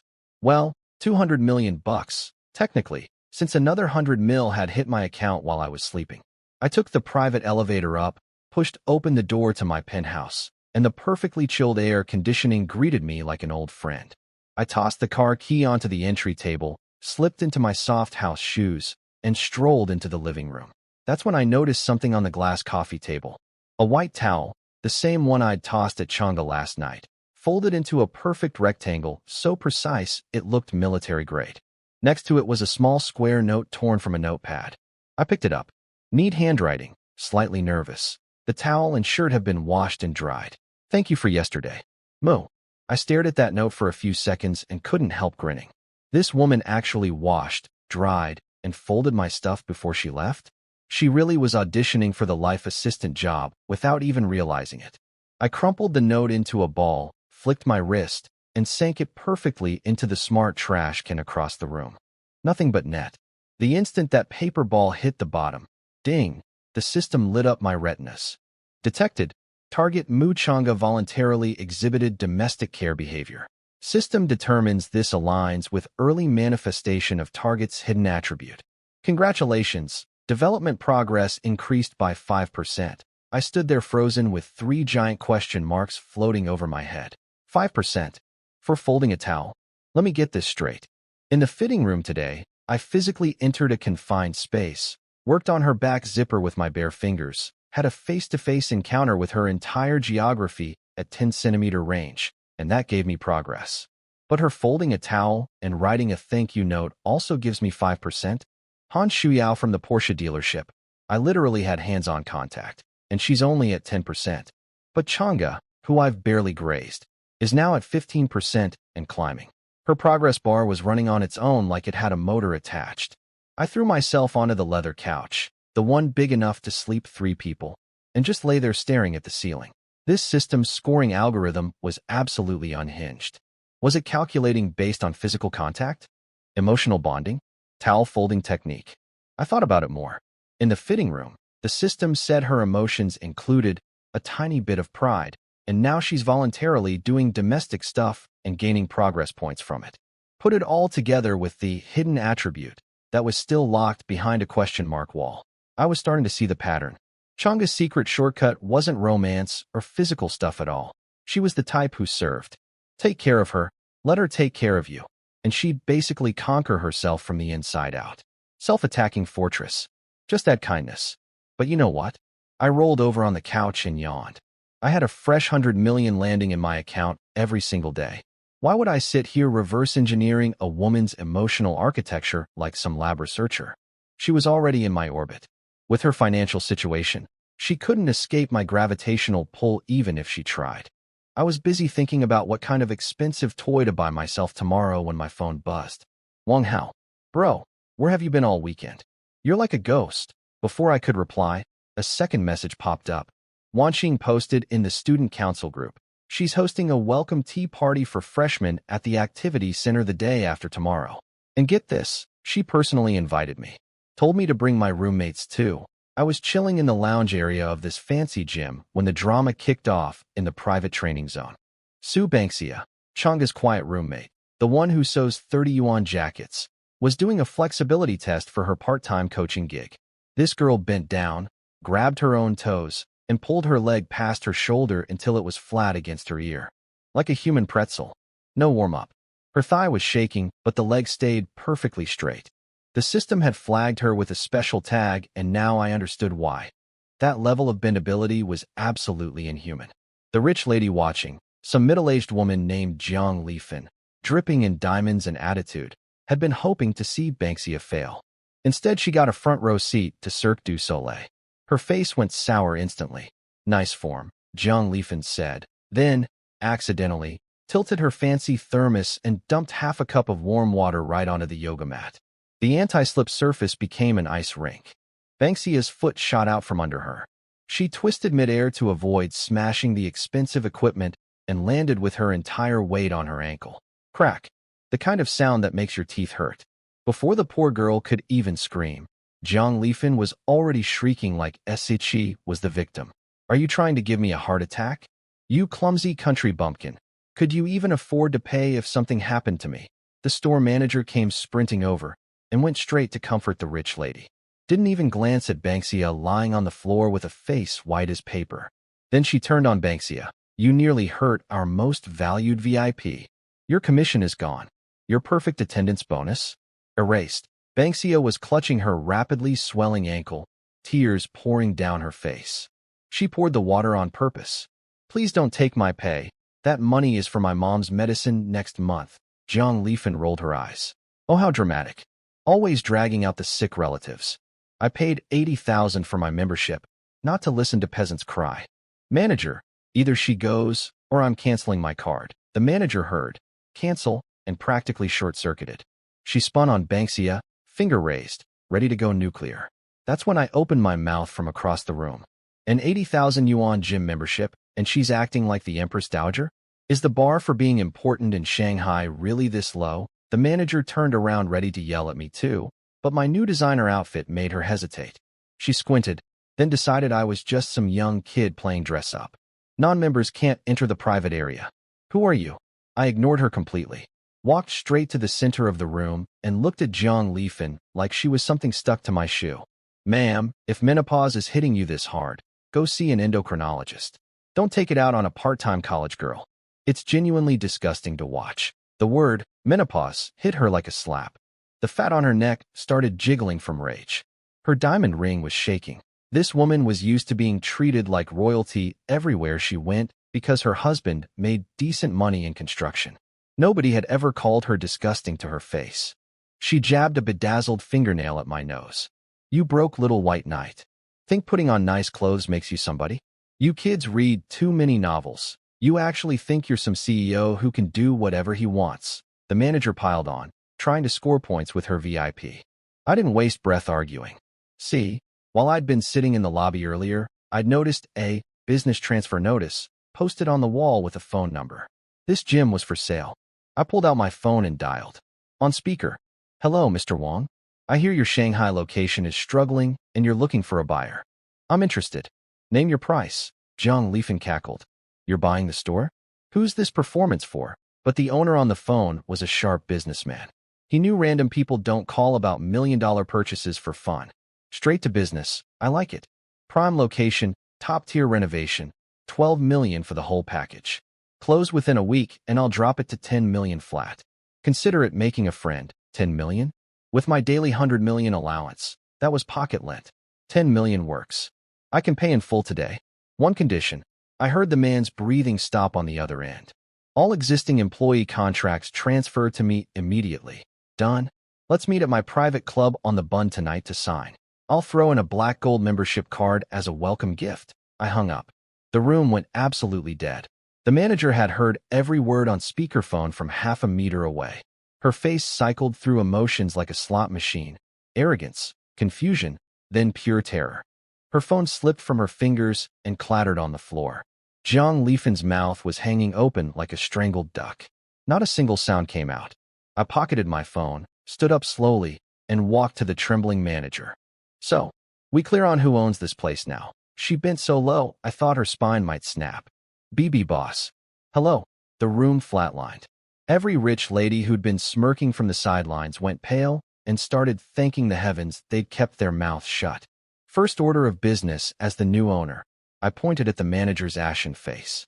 You're fired. And those wages you were going to dock from her? Double that amount comes out of your final paycheck and goes to her. She deserved worse, but I wasn't going to waste more time on her. Then I turned to Jiang Lifen. Your membership is canceled. I waved the security guard over. Escort this lady out. From today on, this establishment has a new policy. No dogs and no her allowed inside. Putting her in the same category as dogs? Maximum humiliation, minimum effort. She grabbed her designer purse and fled like the building was on fire. I announced the gym was closed for the day. Everyone cleared out. The only person left was Sue Banksia, standing on one good foot, completely shell-shocked, staring at me like I'd just descended from outer space. After everyone cleared out, it was just me and Banksia. I looked at her ankle, swollen up like a baseball. I poked it gently. Sprain or fracture? She flinched and sucked air through her teeth, pulling away like a startled kitten. Her eyes were still red, but she was forcing herself not to cry in front of me.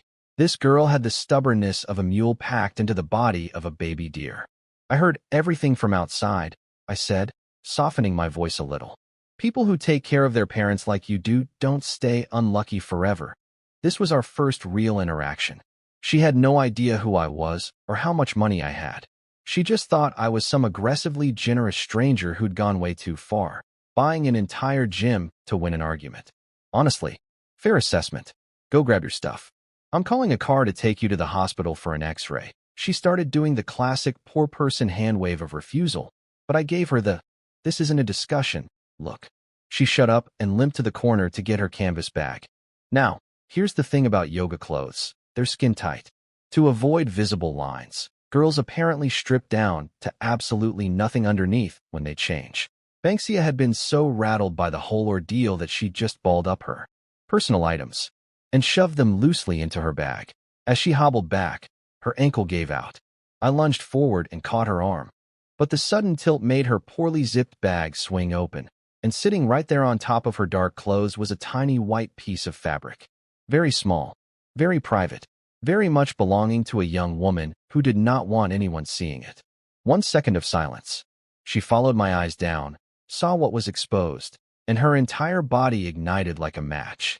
Her little ears turned so red they could have guided aircraft at night. She slammed the bag shut with the urgency of someone defusing a nuclear warhead and stumbled backward, unable to make eye contact. But what was really eating at her wasn't just the embarrassment, it was the money situation. I now own this gym. I was also the guy who just rescued her. Her mom had raised her to repay kindness. So how could she possibly ask her savior to settle her outstanding wages? But her mom's hospital account was almost empty and she desperately needed that cash. The premium car arrived. She started her refusal speech again, so I just bent down and scooped her up. Full Princess Carrie. No warning. She grabbed my arm on pure reflex. Our faces were suddenly very close. She got a noseful of whatever I smelled like and her face went nuclear red. She let go of my arm like it was made of lava. I set her down in the back seat and closed the door. The ride was quiet. Good driver, no small talk, just AC humming and tires on asphalt. Banksia kept her face glued to the window the entire time, her tiny ears still burning pink. After a while, she finally worked up the courage to turn around. Her voice came out mosquito volume. I'm Sue Banksia. What's your name? Every word dripped with, please don't hurt me, energy. This girl's entire personality was like a hamster that had been yelled at too many times. Oh hey, you're Sue too? I'm Sue Moo. I leaned back in my seat and looked at her. She reminded me of a timid little niece. I couldn't resist. Since we're both Seuss, you should just call me Uncle. She short-circuited. She'd been mentally preparing herself in case I asked her to call me Big Brother, already rehearsing how embarrassing that would be. But Uncle? Her big doe eyes went wide. Her mouth opened and stayed open. No words came out for a solid 5 seconds. I grinned like the villain I was. Sue plus Sue equals shoo shoo. Uncle. It's just math. She had no comeback. Absolutely none. At the hospital, we got her ankle x-rayed. While we waited for results, Her beat-up phone buzzed. The caller ID said, "Floor 2 nurse station." She answered, and her face immediately darkened. She nodded along, mumbled something about getting the money together soon, and hung up quickly. I was sitting right next to her on those cheap blue plastic chairs. Didn't ask. Didn't need to. I'd already connected every dot. The doctor confirmed it was a bad sprain, not a fracture. Gave her some blood circulation ointment. As we were leaving, she stopped walking. "Can you help me get to the second floor?" She was staring at the shiny floor tiles, wringing her hands together so hard her knuckles were white. "My mom is staying here. I want to visit her." She said it simply. No sob story. No fishing for sympathy. Just a girl who wanted to see her sick mother. I said sure and walked with her upstairs. The hallway reeked of disinfectant. We stopped outside room 203. She gripped the doorframe and turned to me. "Wait out here? It's cramped inside." I leaned against the white corridor wall, hands in my pockets, and watched through the narrow glass window in the door. 6 beds crammed into one cheap shared room. Noisy, cluttered, depressing. And there she was, this skinny little girl with a busted ankle, hobbling around inside, taking care of her mom like she wasn't falling apart herself. I could have left ages ago. There was no reason for me to still be standing in a hospital hallway on a Saturday afternoon. But something about this girl, the way she'd nearly cried. From that rich woman's cruelty but refused to actually break. The way she'd silently placed that aloe gel on Changa's pillow without a word. It made me stick around. Plus, teasing her was genuinely entertaining. She was like a little punching bag that life kept hitting, and she just kept getting back up with those big scared eyes. She'd just taken way too many hits. While Banksia was inside visiting her mom, I strolled down to the payment hall and scanned my phone to clear her hospital bill. Tossed in some extra for future meds too. Then I swung by the nurse station and told them to move her mom into a private room. That 6-bed zoo was no place for anyone to heal. When I came back, Banksia was standing in the hallway looking lost, scanning both directions like a puppy whose owner disappeared at the park. When she spotted me walking over, her face lit up with this little smile, dimples and all, still with red puffy eyes from crying earlier. She looked like a kitten that just got bullied and then someone petted it. I told her about the bill. She immediately burst into tears again. Big fat drops hitting the floor tiles like rain. "I didn't bring you upstairs to guilt you into paying." She was frantically waving her hands, wiping her face with her sleeve, voice cracking everywhere. This girl's default mode was apparently, apologize for existing. I rubbed my forehead. "Relax. You didn't protest when I told you to call me uncle in the car, right? So as your uncle, helping my little niece with a small favor is completely normal. Now go take care of your mom. I've got places to be." I turned and walked toward the elevator without even saying goodbye. Behind me, I heard the frantic slapping of one functional foot on tile. "I will pay you back." She was chasing me on a busted ankle, voice going hoarse. "Give me your bank account number. I'll work 3 jobs if I have to." I stopped and looked back at her. Red-faced, stubborn, absolutely refusing to accept charity even while standing on one leg. I couldn't help laughing. "Forget paying me back. Just call me uncle once, and we're even." I walked into the elevator before she could argue. The doors closed on her standing there in the middle of the corridor, holding her cracked phone, mouth hanging open, completely unable to process what just happened. Now here's where things got interesting, and I only found out the details later. Back in that cramped, stinky hospital room, Banksia's mom Lu Yuzhen was lying in bed looking frail, but with eyes sharper than a hawk's. This woman had seen some life. The second Banksia hobbled back in, her mom dropped a bomb. "That boy who helped you outside. What do you think of him?" Banksia's face went from 0 to tomato in half a second. She sat down on a plastic stool and panic dumped the entire story. The evil rich lady, me buying the gym on a phone call, me sneaking off to pay the hospital bill. Her mom listened to everything without a flicker of excitement. "No. Oh, how wonderful. No. Go thank him immediately." She just watched her daughter with those X-ray vision eyes and asked again. "So what do you think of him? Do you want this?" Banksia was completely confused. "Want what, Mom?" Her mother sighed with the wisdom of someone who'd survived decades of hard living. "Money can always be paid back, even if you have to borrow from loan sharks. But emotional debt? That never clears. The more you interact with him, the messier the accounts get. Eventually, it won't be about money anymore." Banksia shook her head frantically. "I'll just work hard, pay him back, and keep my distance." Her mom looked at her with that You sweet idiot, expression. Then why did you cry in the hallway just now? And why did you smile? Direct hit. Banksia's mouth opened and closed like a goldfish. No words, just cotton in her throat. Then her mother said something that cracked Banksia's entire defense system wide open. I know exactly what shape my body is in. I've been dragging you down too long. My only wish is that you don't spend your whole life chained to this broken family. But I can't even afford my own medicine, let alone pull you out of this mud. She turned to face her crying daughter. If you feel nothing for this person, then don't accept such a huge favor just because of me. Because debt built on someone saving your life. You might spend your whole life repaying it, and eventually your own heart gets thrown in too. Banksia collapsed. Face in her hands, shoulders shaking, sobbing. Mom, stop. You're all I have. Don't talk like you're leaving me. After the tears slowed down, her mom gently asked one final question. Forget the favors. Just tell me honestly, during everything that happened today, did you feel even one moment of discomfort or unease with him? Banksia thought for a long time. She remembered me being outrageously arrogant at the gym. She remembered me making her call me uncle with that annoying grin. She remembered how I helped without ever making her feel small. She shook her head firmly. No discomfort. Not once. Her mom smiled weakly. 5 words. This kind doesn't come twice. She didn't push. Didn't matchmake. She just started sharing stories from her own hard life, about what kinds of situations make women give their hearts away too easily, and how rare it is to find someone who helps you at your lowest without making you feel pathetic about it. Meanwhile, I was in a taxi heading back to campus, watching Shanghai scroll past the window. Then ding. Target Sue Banksia, development progress 5%. Note, mother-in-law divine assist. Target has experienced first faint romantic feelings toward a male. Hidden attribute development prerequisites now activated. Mother-in-law divine assist? The system literally credited her MOM for wingmaning me. I didn't even do anything. I was in a taxi. Back at the hospital, Banksia was icing her balloon ankle when her roommate group chat buzzed. Zhongling was inviting everyone out for barbecue. Normally Banksia would have vented about getting fired from the yoga studio and fished for sympathy hugs. But this time, she just typed, "Too tired from work today, you guys go without me." First secret she'd ever kept from her roommates in 20 years of being alive. And the beautiful irony?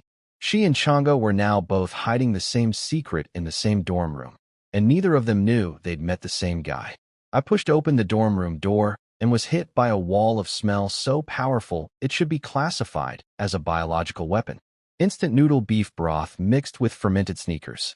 I stood in the doorway, took a deep breath, and thought, somehow, this disgusting cocktail of teenage boy funk feels like home.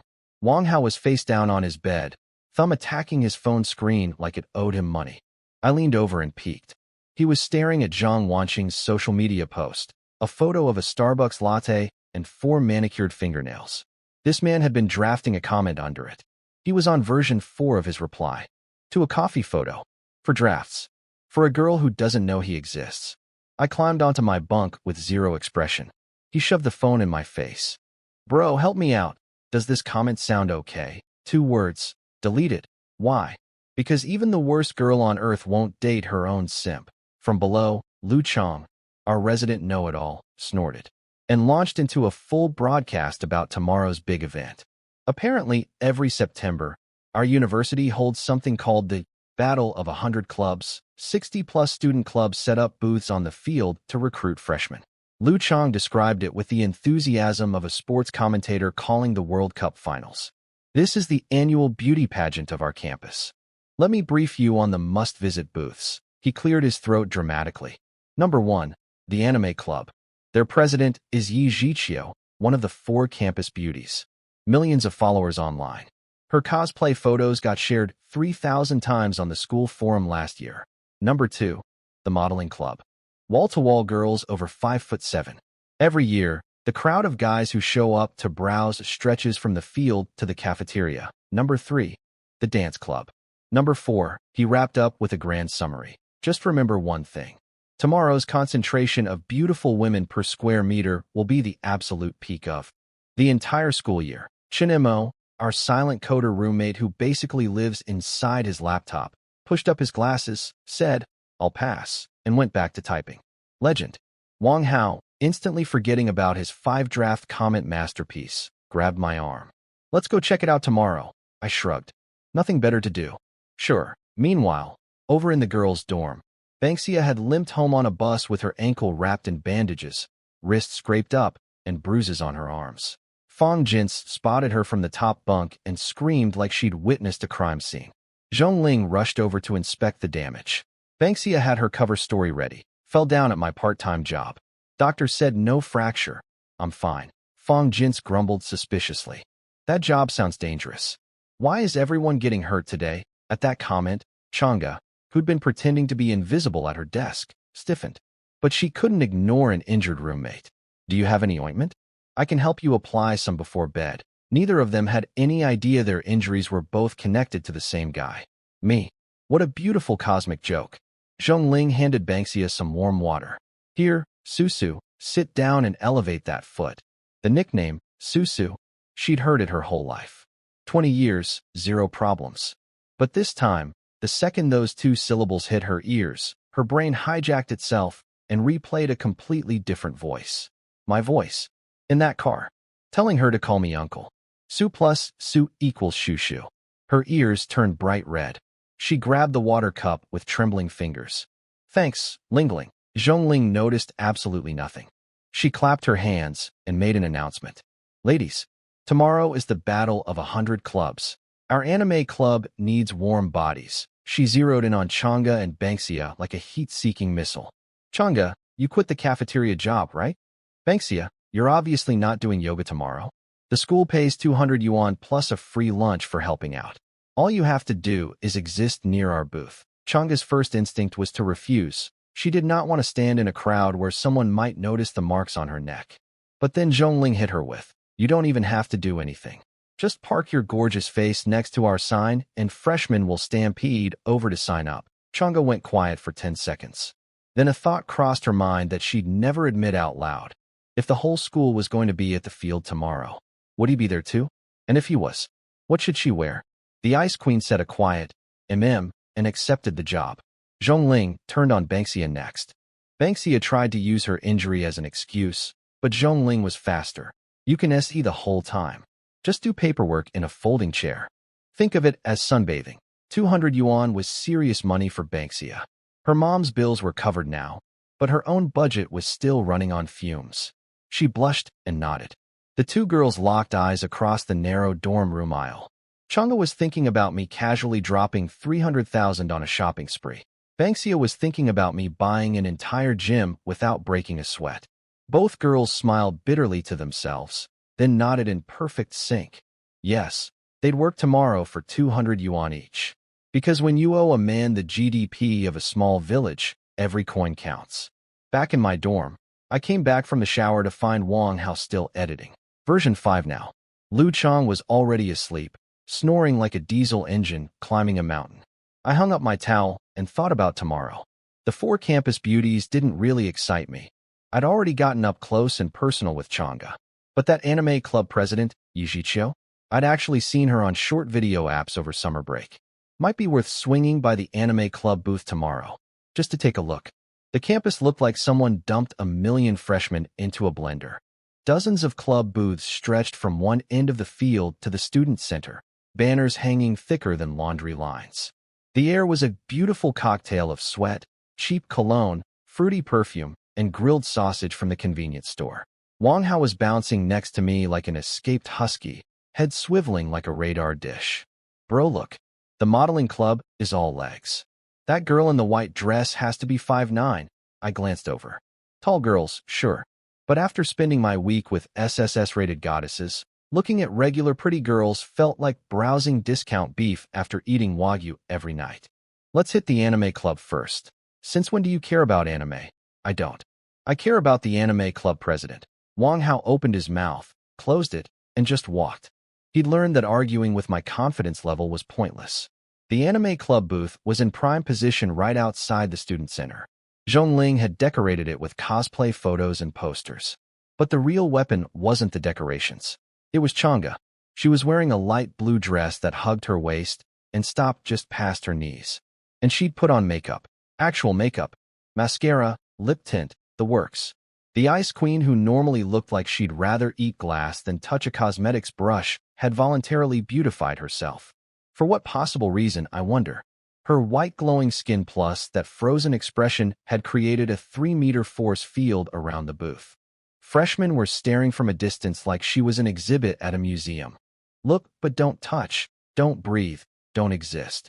I also spotted Banksia sitting behind the table in a folding chair, injured ankle propped on a cardboard box, quietly filling out registration forms in her faded gray hoodie. No makeup, low ponytail, completely invisible next to Changa's nuclear-grade beauty. But I noticed her eyes kept drifting toward the crowd, searching. Both of them were looking for someone. Both of them were looking for me. Neither knew about the other. Wang Hao, go explore on your own. I'm heading to the anime club. He followed my gaze, saw Changa, and his face speed ran through shock, jealousy, and acceptance in 3 seconds flat. Fine, go. I bought 2 hot milk teas and started strolling over. But from the opposite direction, another predator was circling. Zhao Zishuan, Mud Puddle Boy himself, had shown up wearing head-to-toe Balenciaga with a Rolex Submariner flashing on his wrist like a lighthouse. 2 lackeys flanking him.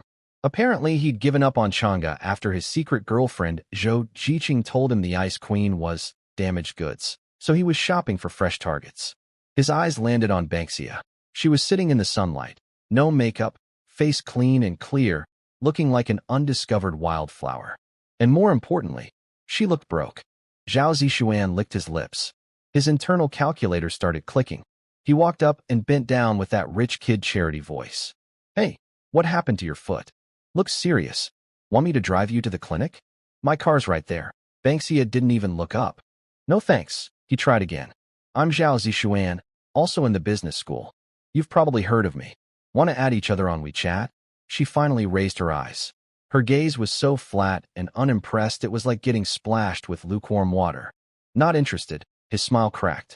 He was loading up pickup line version 2.0 when a milk tea appeared from the side and landed on the table in front of Banksia.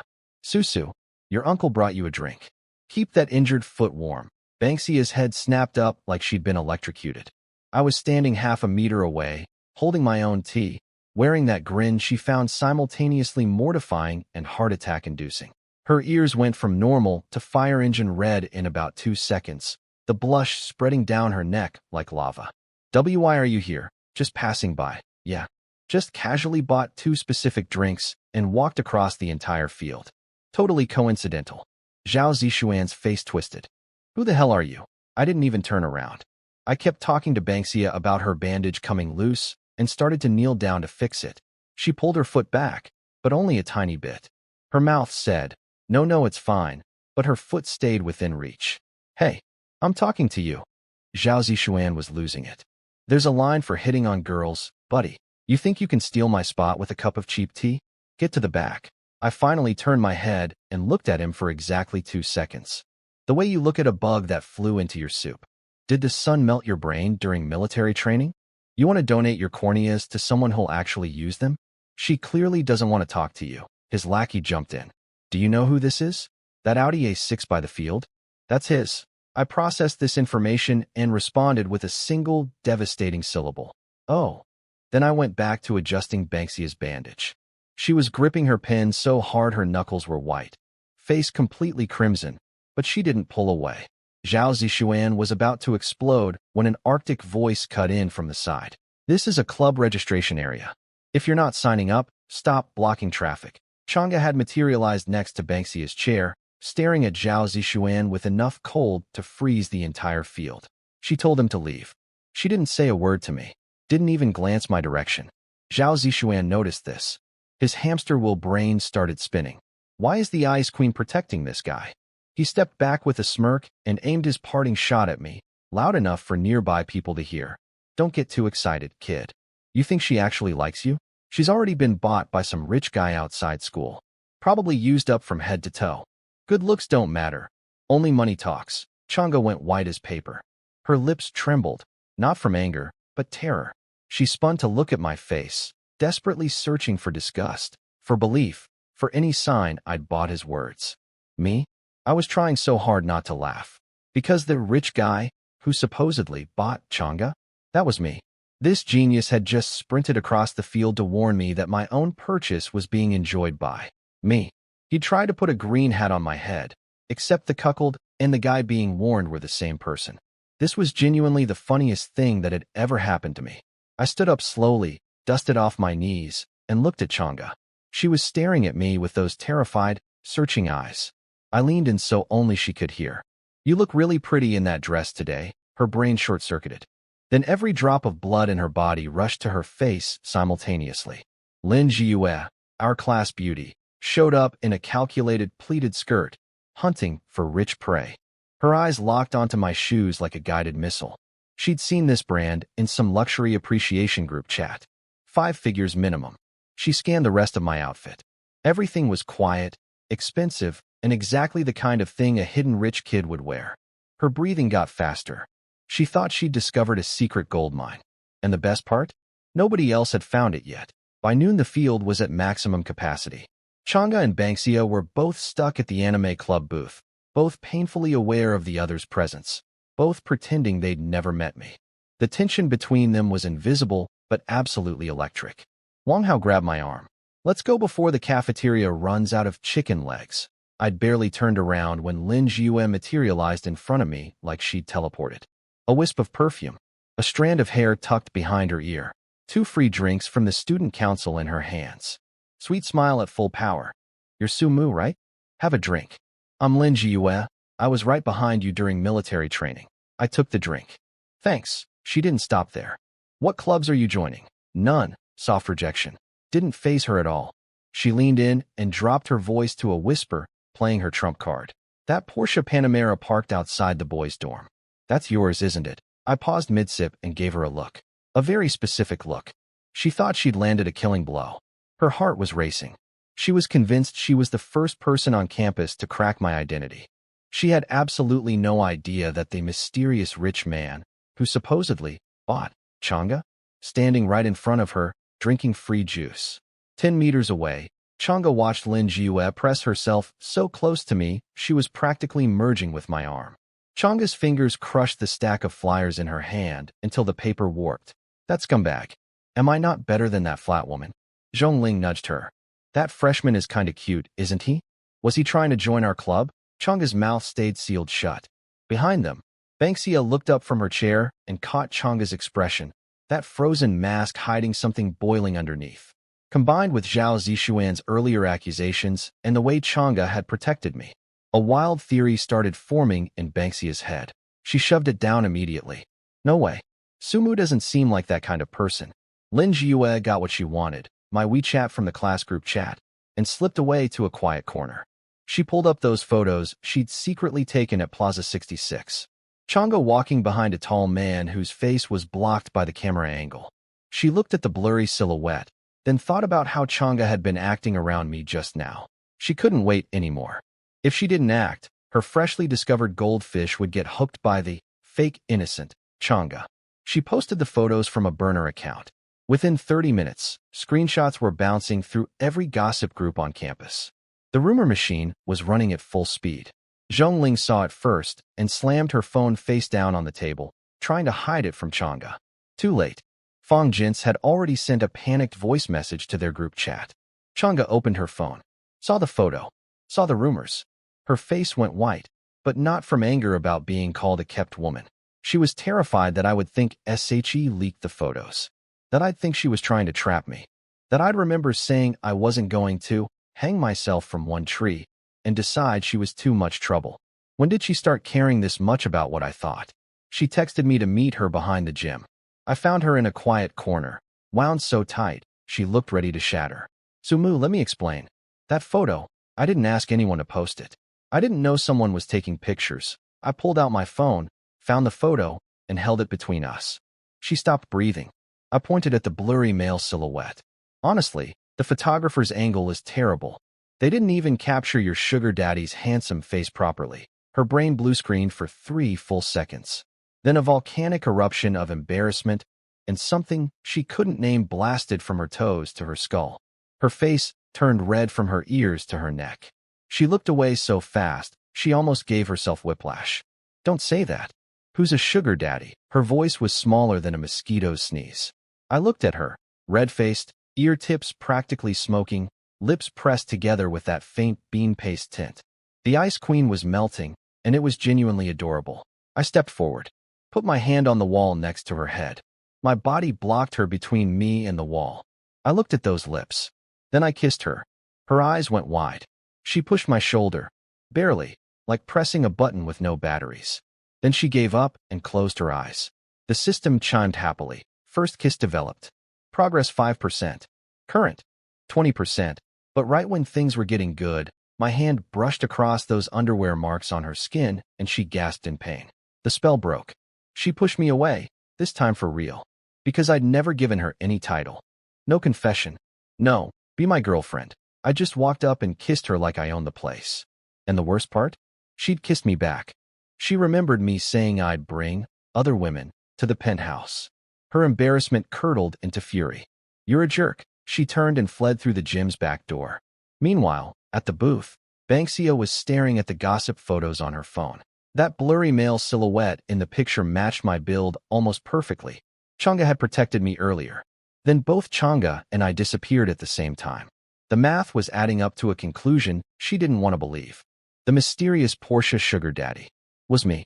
The same guy who called himself her uncle. The same guy who bought a gym and paid her mom's hospital bills. Her mother's words echoed. This kind doesn't come twice. Don't let the chance slip away.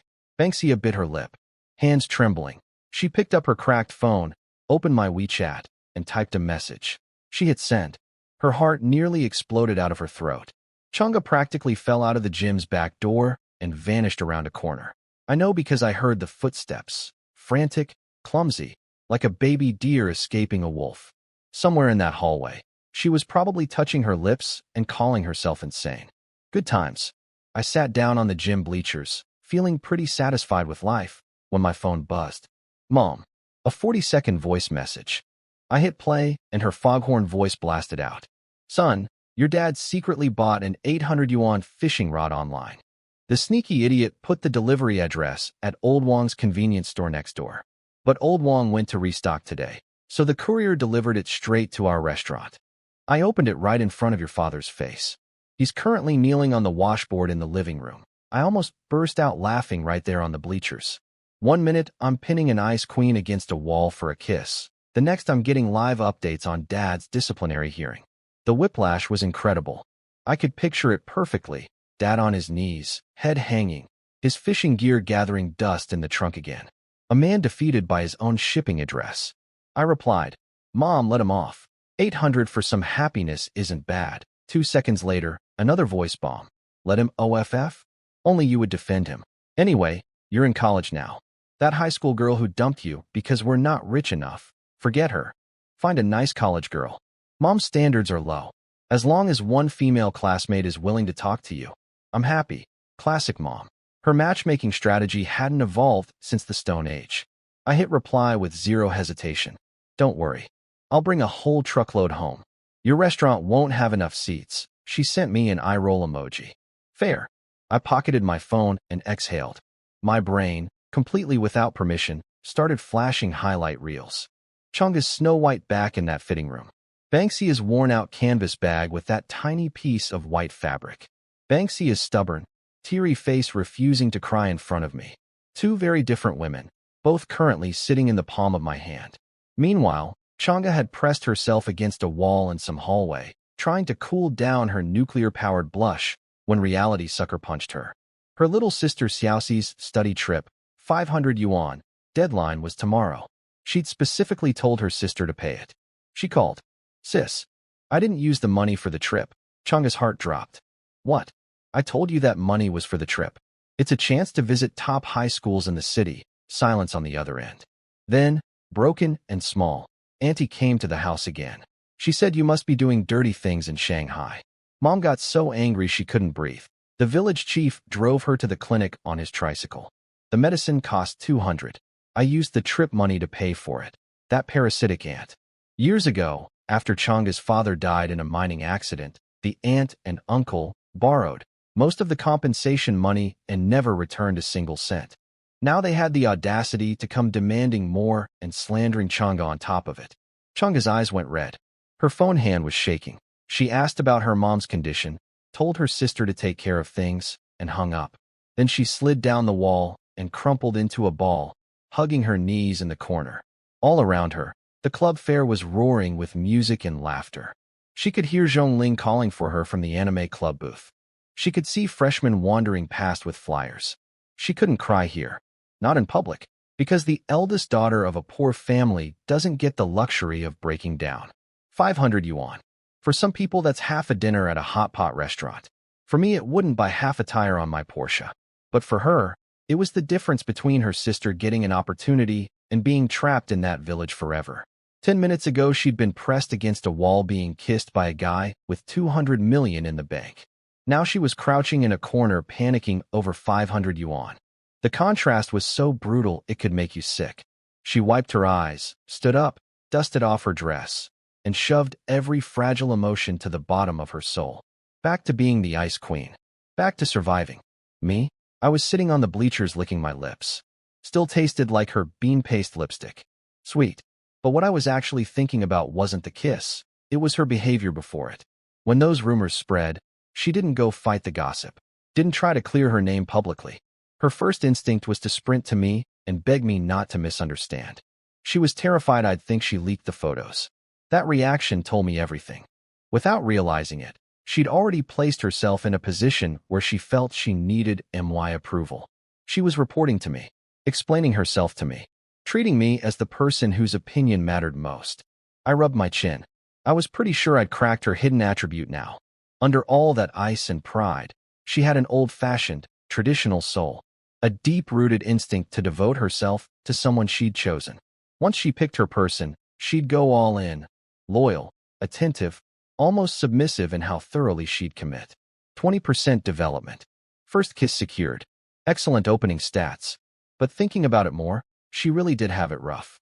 Campus beauty with the face of a goddess, living on the edge of poverty, calculating whether she could afford milk tea. And lately she'd been doing unpaid labor as my unofficial life assistant, plus some serious workplace injuries, getting her entire back exposed in a fitting room, getting kissed against a wall with zero warning. In any normal company, that's a lawsuit and workers' comp.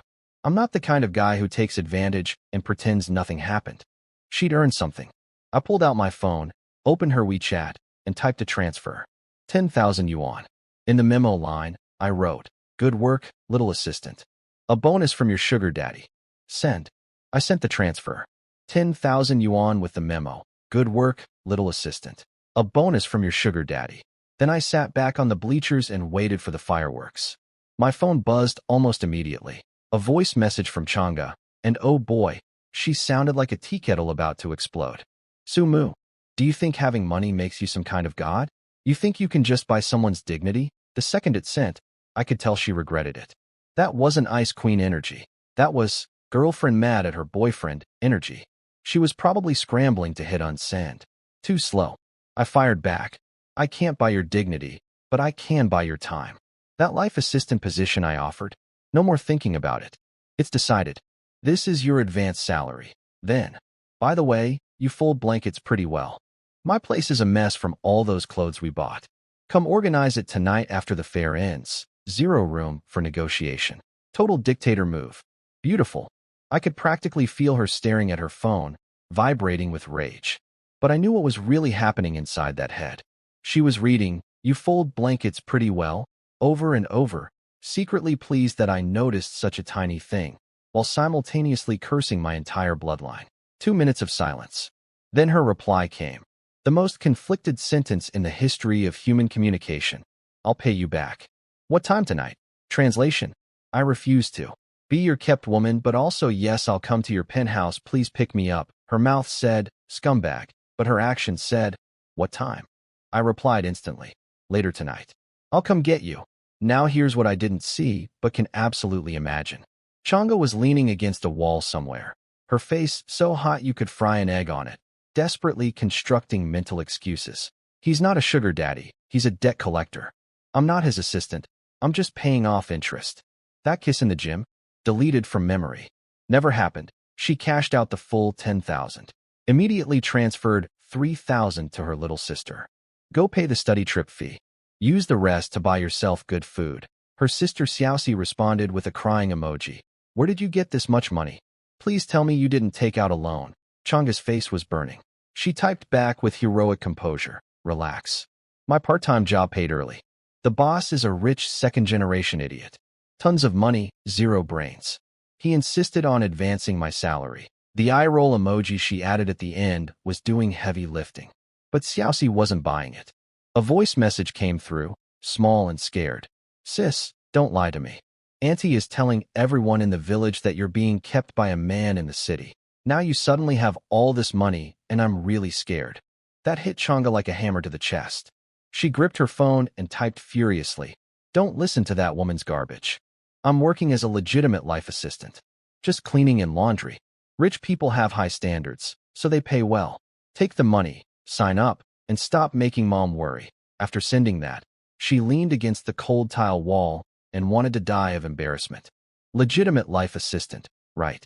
An assistant whose boss kissed her against a wall 10 minutes ago and whose roommates think she's being abused by a kinky billionaire because of underwear marks on her chest.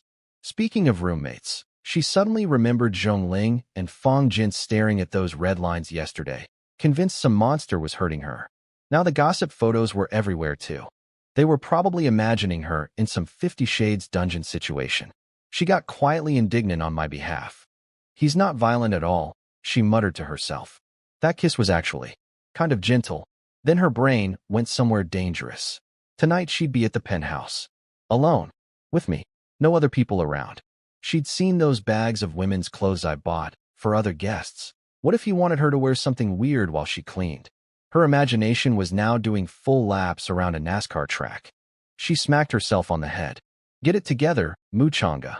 One kiss, and you've lost your mind? She pulled out a calculator and started budgeting the remaining 7,000. 2,000 for mom's medical checkup. 500 for supplements.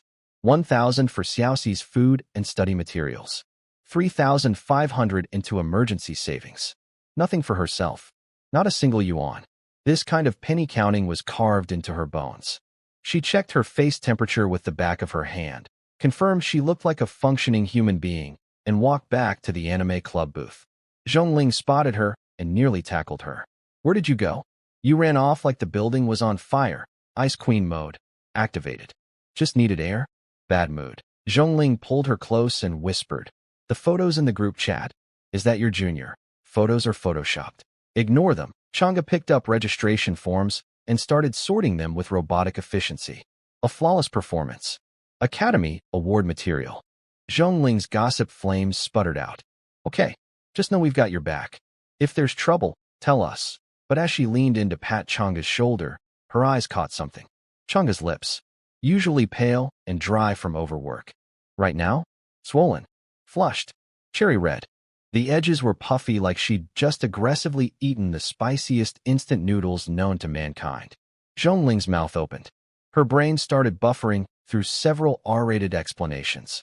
But one look at Chang'e's Arctic death stare face, and she swallowed every word. Chang'e felt those eyes on her lips and internally screamed. She spun around, shoved her face into the paperwork, and prayed for the earth to swallow her whole. Just get through today. Get through today, and then tonight go to his penthouse and clean, and absolutely do not think about what happened in that gym, and do not think about his stupid handsome face, and she groaned quietly into a stack of flyers. It was going to be a very long evening. The sun was going down, and the club fair was finally winding up. What I didn't know was that behind the anime club booth, a tiny detective was cracking my case wide open. Banksia was sitting on her little stool sorting registration forms when Chang'e walked past to pick up some flyers. A breeze blew by and carried something with it. My cologne. That cold cedar scent. The same one Banksia had smelled yesterday when I scooped her up at the yoga studio. She froze. She looked at Chang'e. Then, casual as anything, she dropped the question. That freshman who stood by our booth for a while. Do you know him? Chang'e didn't look up. Nope. Probably just someone signing up. Her voice was a tiny bit too fast, and the back of her neck was turning pink in real time. That was all the evidence Banksia needed. The pieces clicked together like Tetris blocks. Chang'e coming home yesterday with marks on her body, saying she'd stayed at a junior's place. Zhao Zixuan screaming about her being kept by a freshman. Chang'e disappearing for 20 minutes today and coming back with swollen lips. And now she smelled like MY cologne. One person connected everything. Me. The guy who bought a gym to save Banksia. The mysterious sugar daddy in Chang'e's rumors. Same human being. This world was disgustingly small. Banksia unlocked her cracked phone and opened my chat. Her fingers typed. That photo going around campus today, the one with Chang'e. Is that you? She hit send and her palms started sweating. I was getting up from the bleachers when my phone buzzed. I looked at the screen. The little punching bag was texting me and asking the one question most people would dance around for weeks. I grinned. This girl's observation skills were elite. And I don't do the whole deny everything act. I held down the voice button. Yeah, that's me. 5 words. No explanation. No excuses. Like I was confirming what I had for lunch. Banksia pressed the phone to her ear and listened to those few seconds of audio. My voice was completely calm. A scandal rocking the entire campus, and I talked about it like it was weather. She put the phone down and stared at the voice message bar. The feeling inside her was strange and specific. Like she'd saved up her allowance for a whole month, walked up to the claw machine at the mall, and watched someone else grab the prettiest teddy bear right before her turn. She'd never held a boy's hand. She didn't know what heartbreak was supposed to feel like. She just knew her chest felt stuffed, and breathing was suddenly harder than it should be. She bit her lip. She was an expert at swallowing pain. Life had been slapping her around since birth, and she'd never once let it see her cry. This little ache was nothing. But then another thought pushed through. Chang'e's back yesterday. Those angry red marks. If Sumu was really the kind of guy who hurt women, Banksia couldn't stand watching someone else suffer. She'd taken enough beatings from life to develop a zero-tolerance policy for other people's pain. She started typing. Chang'e came back with injuries last time. Too direct. Delete. She tried again. And again. Her finger went up and down on that keyboard like a nervous woodpecker. Finally, she sent the most carefully wrapped question in messaging history. Chang'e had marks on her when she came back last time. That wasn't you, right? She couldn't even bring herself to use strong words. Just gentle circles around the real question. I was at the gym entrance when I read it. Immediately understood what she was worried about. This little punching bag, already drowning in her own problems, was spending her remaining emotional energy worrying about someone else. Unbelievable. I leaned against the glass door and typed back. You think I'm the type who's into that kind of stuff? You really think that about your uncle? Bad girls get punished, you know. Then I added one more message.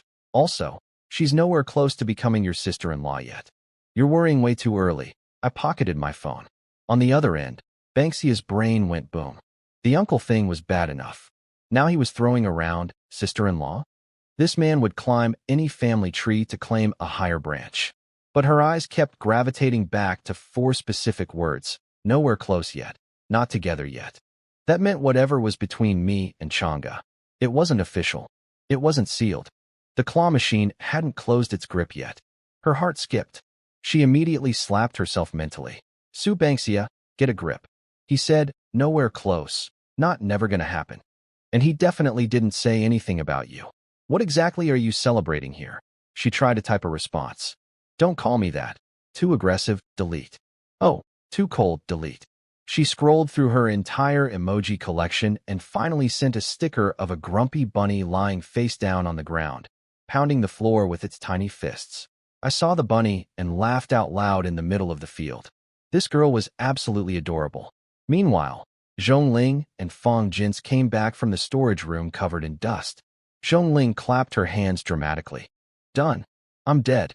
We're going to the street food stalls tonight. No arguments. Fang Jins. Absolutely yes. Chang'e was standing there with her bag, mentally calculating how to escape dinner early because she had a penthouse to get to tonight. But her roommates looked so excited she couldn't say no. She agreed through gritted teeth, already stressing about outfit changes and time management and the fact that somewhere across campus, a man with 200 million yuan was waiting for her to come fold his laundry. Now, I wasn't in that girl's dorm room, but the intelligence report I've pieced together is absolutely golden. 6:30 p.m. The roommates stumbled back from dinner. Zhongling and Fang Jins were tipsy on fruit wine and collapsed onto their beds. And Chang'e, the woman who treats mirrors like enemies, did something that probably caused a small earthquake in the fabric of reality. She opened her closet, voluntarily, and pulled out her most figure-flattering cream knit top.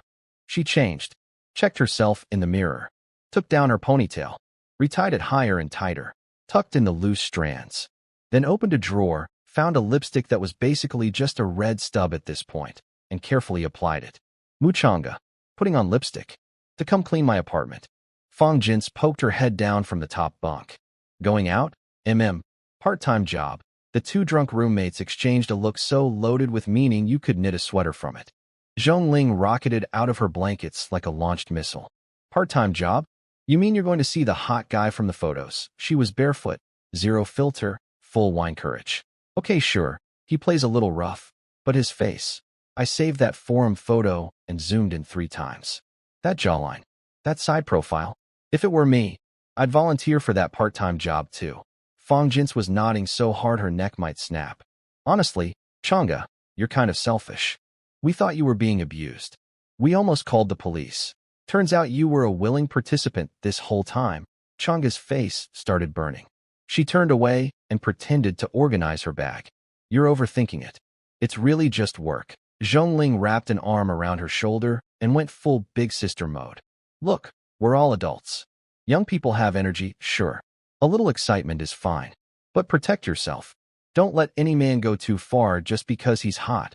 Changa wanted to scream. She wanted to explain that the marks were from a brassiere that was too small, not from some kinky dungeon activity. But at this point, with photos plastered across every gossip group on campus, anything she said would just sound like a worse cover-up. Fong Jins rolled over and delivered the kill shot. Actually, maybe Changa is the one who likes it intense? I read this psychology post on social media. Girls who act cold in public are often the complete opposite in private. And guys love that contrast. The ice queen who becomes. A pillow flew across the room and nailed Fong Jins directly in the skull. Jins, shut up. Fong Jins yelped and retreated into her blanket cocoon. Then Zhongling did something truly unforgivable. She ran to her desk, opened a shopping app, typed 3 characters into the search bar, and shoved the phone screen directly into Changa's face. Want me to order you one of these? Changa squinted at the screen. It looked like toothpaste. What is this? Zhongling dropped her voice to expert advisor mode. I'm serious. There are tons of educational posts recommending this. If you two are playing that hard, having one of these can seriously reduce injury risk. Plus it's good for skin. He'll think you're thoughtful. Changa still didn't get it. She grabbed her own phone and searched the product name. 3 seconds of reading later, she understood exactly what she was looking at. Her face went from pink to red to volcanic. From her neck to her hairline. She was basically a human thermometer about to explode. Steam was practically coming out of her ears. She shoved Zhongling's phone away, grabbed her bag, and sprinted for the door. Zhongling, I'm going to kill you. From behind the closing door. Changa, stay safe. Buy an umbrella on the way. She slammed the door so hard the walls shook. Out in the stairwell, she collapsed against the cold tile wall, heart pounding, gasping for air. Her brain was a war zone. Zhongling's stupid grinning face. That product on the screen. The entire world convinced she was in some illicit arrangement. The worst part? She was only going over to fold clothes. She was literally a cleaning lady, and the whole campus thought she was starring in an adult film. Then an absolutely forbidden thought crossed her mind. What if Sumu actually did try something tonight? Would she, eventually, need that product? The thought terrified her so badly, she slapped her own forehead. The crack echoed through the empty stairwell. Muchanga, you are finished. She took a deep breath and headed downstairs. Now here's the part that breaks my heart a little, even though I only learned about it later. The whole time Zhongling and Fong Jins were cheering Changa on, hyping her up, helping her prepare for her date. Banksia was sitting silently at her desk. Not one word, just reorganizing books. Invisible as always. But inside, she was being shredded. Like watching someone use a dull pair of scissors on your chest, slowly, one snip at a time. She watched Changa, a girl who never cared about appearance, pick out clothes and apply lipstick for a man. Her man. Well, not her man. Not anybody's man. But the man she'd been thinking about nonstop since yesterday. Every joke, every excited squeal from the roommates, every piece of advice, each word landed on her nerves like a needle. She knew this feeling. Every guy in college has experienced it, sitting in the dorm listening to your roommate excitedly plan a love confession, while everyone helps brainstorm ideas, and the girl being pursued is the one you've been secretly crushing on. You can't object. You can't even be jealous.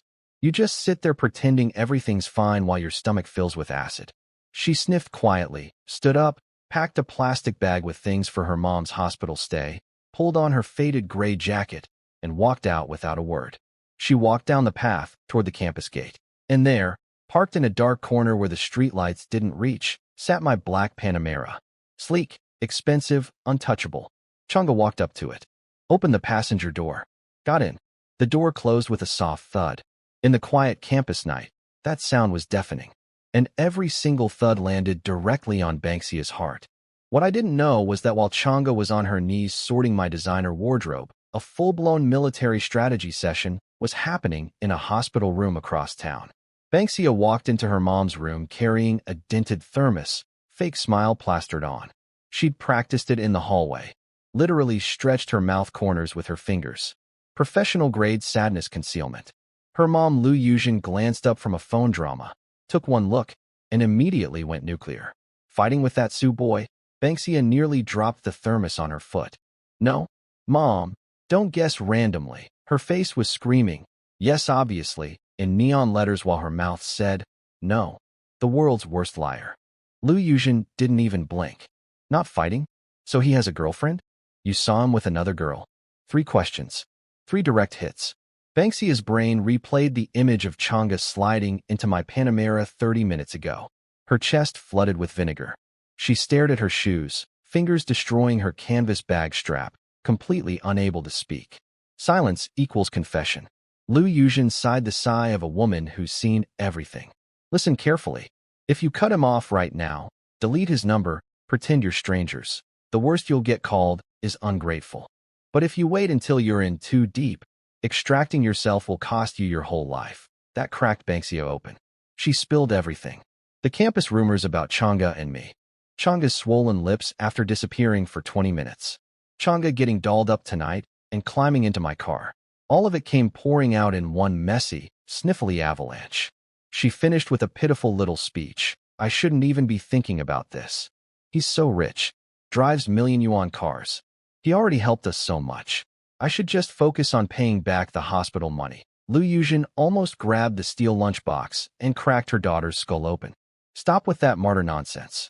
Answer me one question. She fixed Banksia with a stare that could melt steel. If starting right now, you delete his number, his WeChat, everything. And if you see him at school, you pretend he's invisible. Would that hurt? Banksia tried to imagine it. Never seeing that arrogant grin again. Never hearing him call himself Uncle. Her chest immediately filled with broken glass. Sharp, jagged, impossible to swallow or spit out. Tears started building. She couldn't lie and say no. But she didn't have the guts to shake her head either. She just kept picking at her poor bag strap. Lu Yuzhen gave her 0 recovery time. Question 2. Your pretty roommate got in his car tonight. What if they start dating? Weekly dates. Coming back to your dorm holding hands. Kissing goodnight right outside your building window. You'd stand there clapping and smiling. Banksia's 20-year-old emotional fortress collapsed in about 1.5 seconds. Her head dropped so low her chin was touching her collarbone. Shoulders shaking. Eyes completely red. Every ounce of jealousy and heartache she'd been hiding got ripped out and hung up to dry. Lu Yuzhen saw the opening and went for the kill. Are they officially together? Have they met parents? Did they get married? Banksia looked up, dazed. I don't think so. He's only a freshman. He's not even legal marriage age. She wiped her eyes with her sleeve. He told me himself this afternoon. He said Changa is nowhere close to becoming my sister-in-law. Lu Yuzhen slapped her own thigh so hard the hospital bed screeched. Then it's fair game. No marriage certificate means everyone competes on skill. The loser is the other woman, not you. She took a breath. He's a single young man right now. You're not stealing, you're not skeeting. Why should you forfeit before the other girl even makes a move?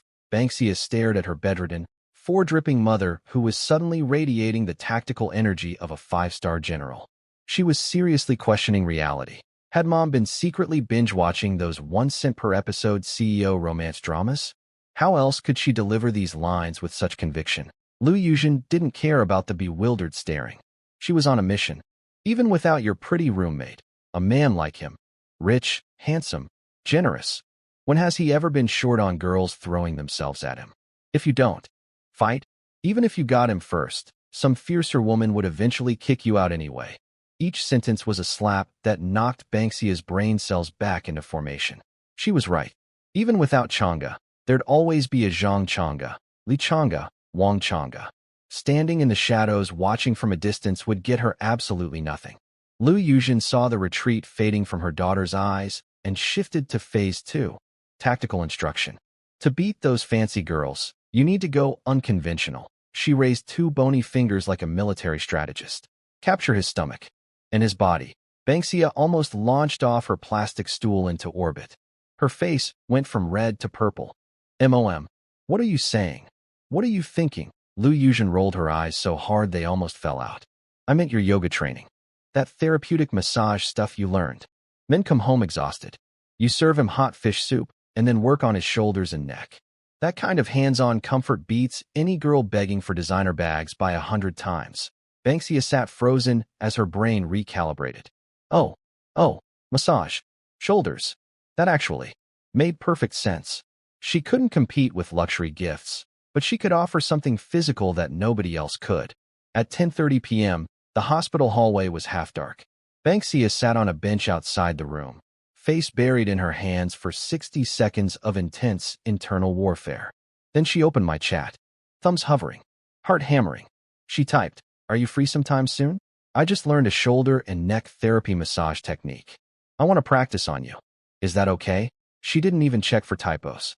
Eyes squeezed shut. Hit send. Then prayed to every deity in existence that I wouldn't think she was a midnight lunatic. And at that exact moment, in the penthouse at Thompson Riviera, I was lounging on my Italian leather sofa. My phone buzzed on the crystal coffee table. I didn't even glance at it, because the view in front of me was much more interesting. Chang'e was kneeling on the Persian carpet in her cream knit top, cheeks burning red, carefully folding and sorting my clothes like a devoted little housewife. The way she bent forward made that tight knitwear stretch in ways that deserved a Nobel Prize in physics. Life was good. The Panamera slid into the underground garage like a sleeping dragon returning to its cave. Engine off. Silence. Just 2 people breathing in the dark. I got out and looked over at the passenger side. Chang'e was slowly undoing her seatbelt like she was defusing a bomb. The black strap slid down from her collarbone, grazing that strip of neck that glowed white enough to light a room.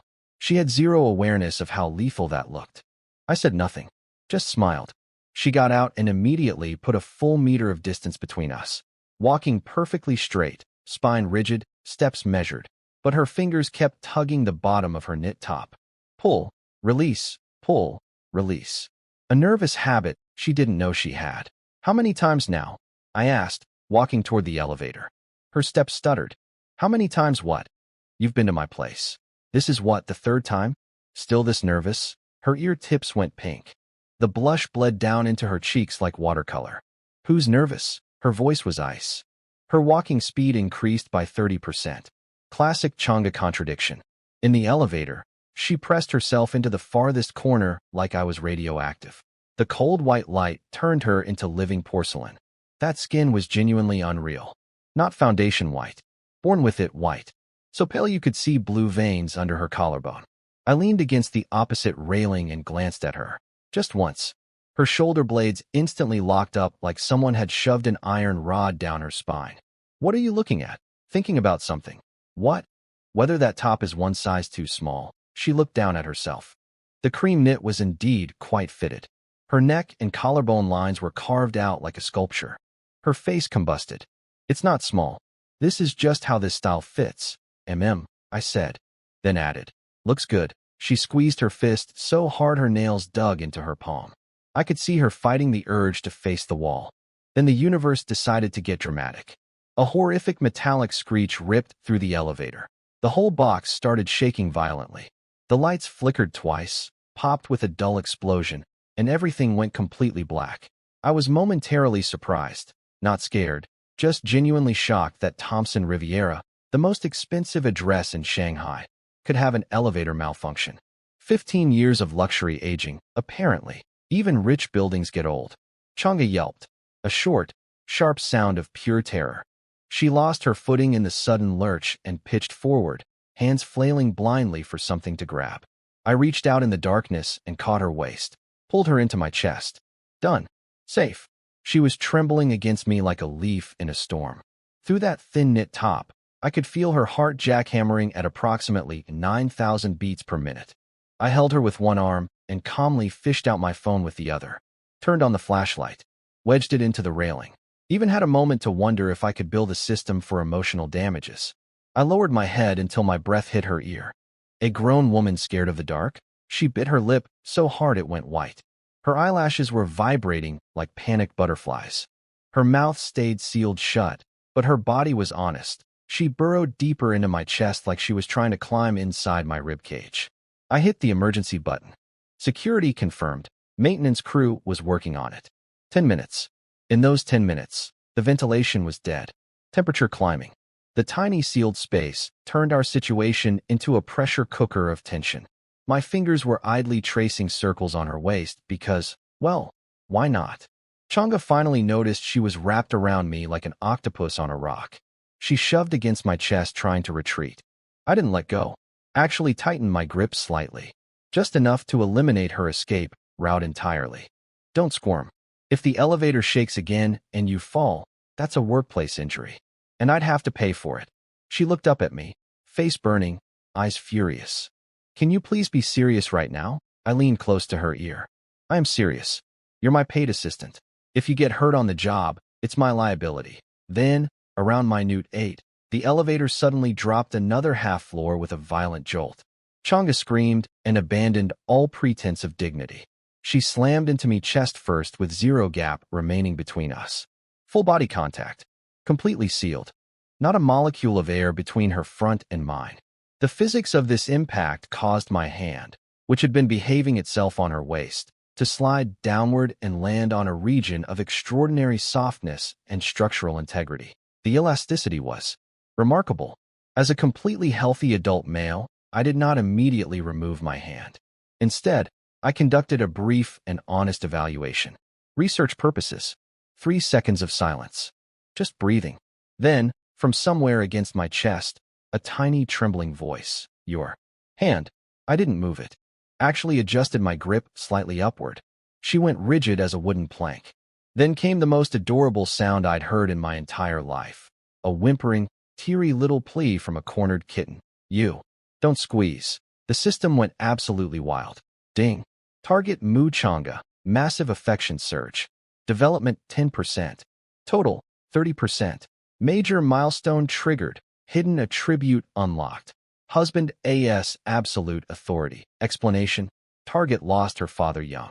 Grew up without a strong male protector. Deep subconscious craves a dominant male figure who can shield her from everything. Once she mentally identifies a man as her chosen pillar, she activates extreme loyalty, devotion, and obedience far beyond normal levels. Simple version. Once she picks her man, she follows him through anything.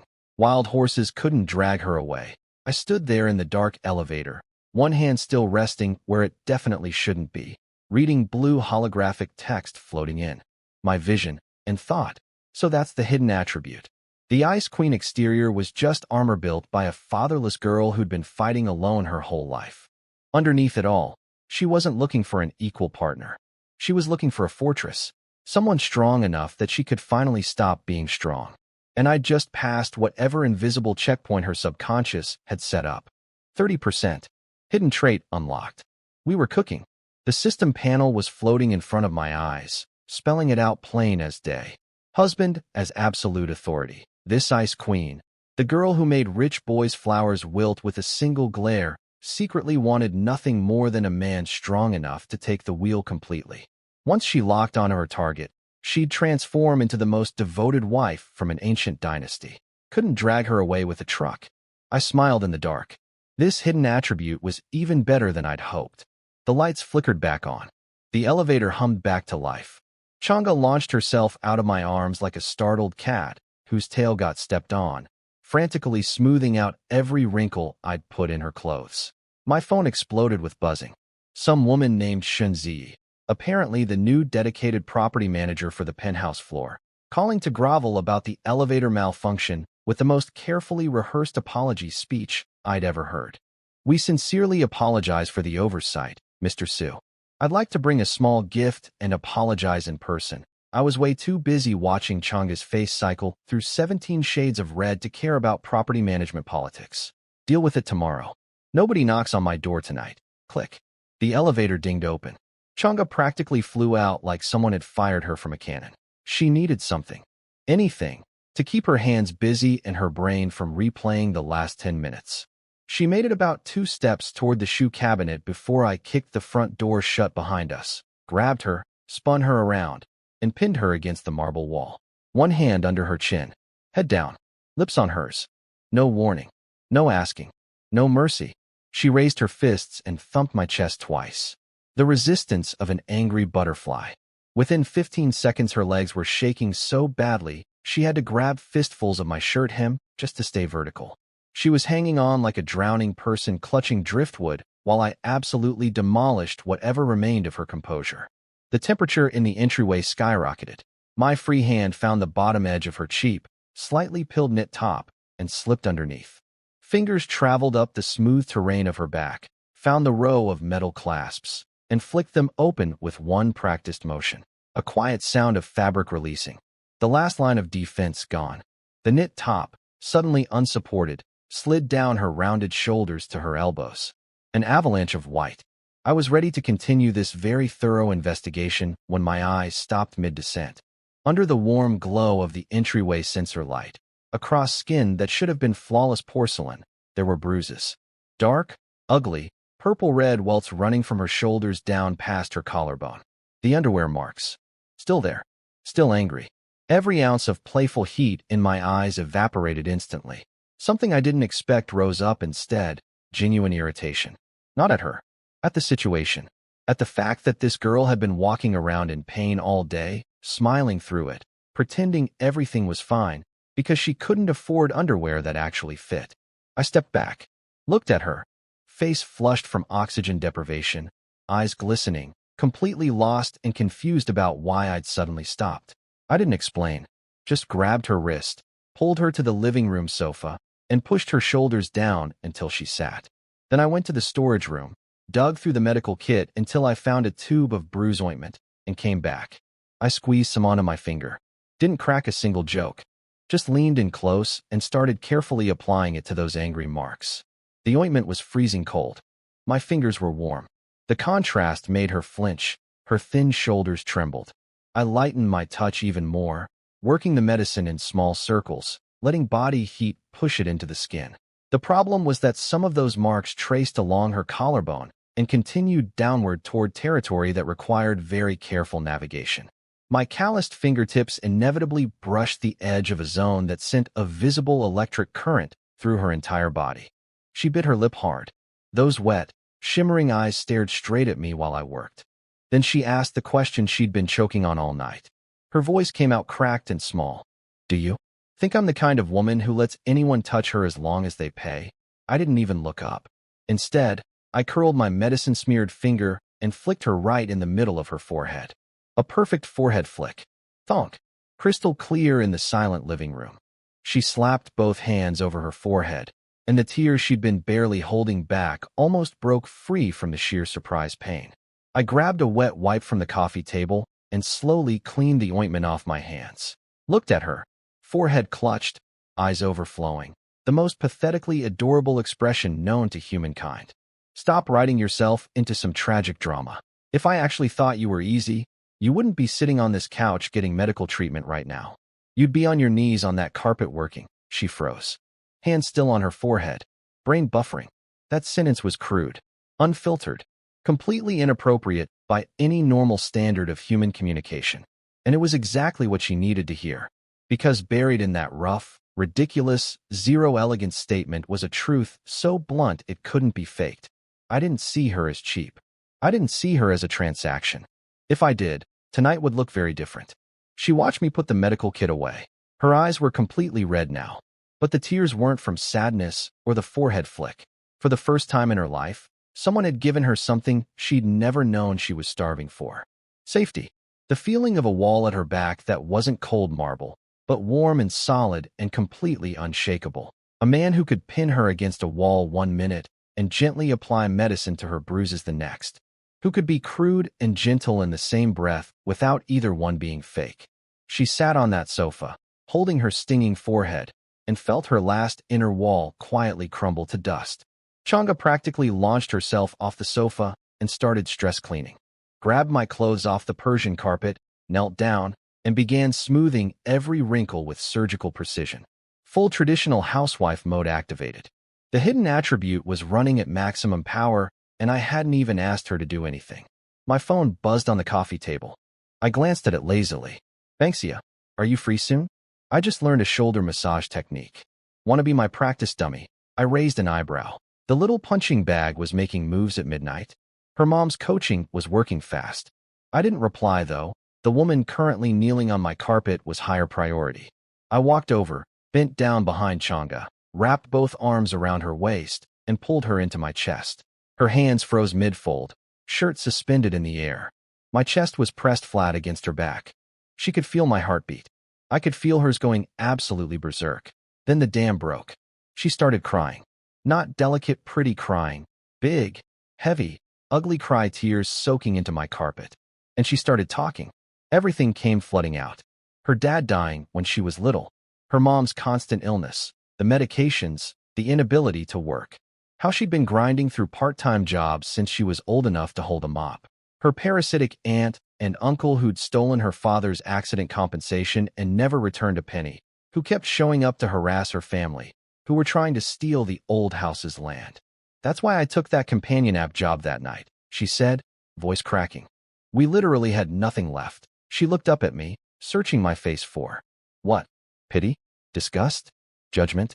I didn't give her any of that. No dramatic speeches. No promises about the future.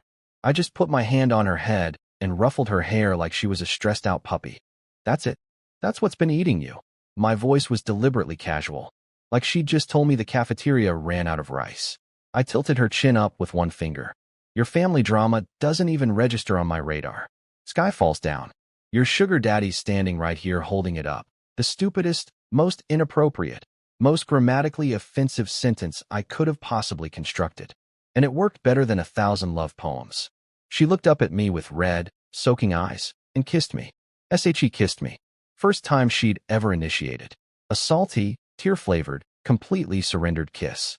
I grabbed the back of her head and deepened it because when the ice queen finally melts, you don't waste the moment. We rolled across the Persian carpet, temperature climbing dangerously. My hand was already reaching for the bottom of her knit top when, ring, ring, ring.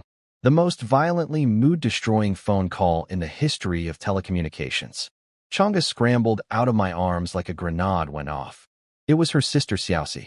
Xiaoxi never calls late. Never. Chang'e answered with shaking hands. Jess, Xiaoxi was screaming through sobs. Come home. Mom collapsed. Chang'e's body went limp. She crumpled onto the carpet like someone had cut her strings. What happened? She just went to the doctor. Xiaoxi was crying so hard she could barely breathe. It's Auntie. Mom was happy about the 3,000 you sent. But Annie found out, came over, started telling everyone in the village that you're being kept by a man in Shanghai, that you're selling yourself for dirty money. Mom heard it, and her blood pressure spiked. She fainted. The neighbors took her to the township clinic. Chang'e's world started spinning. She hung up without saying goodbye and started frantically searching for train tickets on her cracked phone. Every late-night departure was grayed out. No trains. No buses. No way home. I watched her falling apart. Took the phone out of her trembling hands. She looked up at me with the most helpless eyes I'd ever seen on a human being. I held her face in both hands. Wiped the tears with my thumbs. Don't panic. Let's go see what's happening first. I'll drive you. She found one tiny sliver of rationality left in her brain. Tomorrow was Monday. She had classes. Missing without permission could destroy her scholarship application. She needed to call her class advisor, the infamous MS. Su Man. She dialed with shaking fingers. The phone rang for over a minute before a voice dripping with sleep fury picked up. Chang'e, do you have any idea what time it is? This better be good. Chang'e sniffled and tried to steady her voice. Miss Su, There's a family emergency. My mom is in the hospital. I need a few days off. That's when I grabbed my car keys from the table. The metallic jingle traveled straight through the phone speaker. Muchanga, is there a man with you? Suman's tone flipped instantly from sleepy to prosecutorial. The school has rules about staying out overnight. You're out with a man in the middle of the night, and now you're fabricating excuses to skip class? Do you want to be publicly disciplined? Changa stood there getting verbally shredded, too shocked and too broken to fight back. Not a single word came out. I watched her face crumble one more degree. That was enough. I took the phone. Who do you think you are, throwing your weight around? Dead silence on the other end. This is Sumu. Freshman, business school. Save your rules. I don't care. Suman sputtered. Sumu? You're out with a female student overnight. This means disciplinary action for both of you. I laughed. Cold, short, zero amusement. Discipline me. Report me. Put it all on MY record. I don't give a damn. I leaned into the phone for the finale. Right now we're trying to save someone's life. Whether you approve this leave or not, we're going. I hung up on her mid-breath, grabbed a long coat, and threw it at Changa. Put it on. We're leaving. Now. I pulled her up and marched out the door. Meanwhile, at the hospital, Banksia was sitting alone on a cold plastic bench, staring at her phone like it owed her money. 30 minutes since she'd sent that massage invitation. My chat showed zero activity. The screen's pale glow lit up the saddest face in Shanghai. She told herself Mom's strategy wasn't foolproof after all. A guy like me probably had zero interest in midnight texts from a nobody. I was probably out with Changa right now. She shoved the phone into her bag, buried her face in her knees, and curled up in that empty hospital corridor like a wounded animal licking its wounds in the dark. She had no idea I wasn't ignoring her. I was doing 160 kilometers per hour on a highway, racing toward a village 400 kilometers away. My Panamera was tearing through the night like a black comet. Changa was curled up in the passenger seat wearing my oversized coat, looking like a stray cat that got caught in a monsoon. She'd stopped crying but hadn't stopped trembling. I reached into the center console, grabbed some tissues, and tossed them on her lap. Wipe your face. When we get to your village, if your aunt sees you looking like this, she'll know you're easy prey. Changa dabbed her eyes. Thank you. Too early for that. I just cursed out our class advisor on the phone. We'll probably both need to write apology letters when we get back. She shook her head. Right now, school discipline ranked somewhere between irrelevant and who cares? Even expulsion wouldn't have stopped her tonight. Back in the faculty apartments, Sue Man was fuming in bed, chest heaving, plotting how to report us both to the academic office. She had no idea what was coming her way. But that's a problem for future me. On the highway, I kept my speed steady and my voice casual. Tell me about this aunt. Changa was quiet for a few seconds. Then it all came out. Her dad, Mu Jiangwo, died in a mining accident 6 years ago. She was 15. Her sister was 12. The mine paid out 100,000 yuan in compensation. Her mom used it to clear debts and save the rest for tuition. Then her uncle and aunt showed up claiming her dad had borrowed 50,000 from them, demanded the compensation money. Did he actually borrow it? Never. Dad used to give them red envelopes every new year. He never took a cent from them. But the aunt didn't care about facts.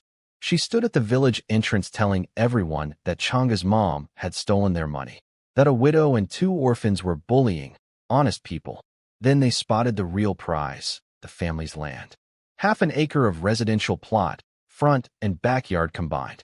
When rumors started about a new road possibly cutting through the village, that land could be worth 300,000 or 400,000 in demolition compensation.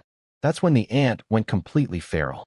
She petitioned the village committee claiming the land should be split between both brothers' families. When that failed, she started a harassment campaign. Ripped out every vegetable Changa's mom had planted in the yard, roots and all. Pulled clean bedsheets off the clothesline and threw them in mud puddles. Stood under the village's old tree on holidays, loudly telling anyone who'd listened that Changa's family was cursed and had killed their own husband with bad luck.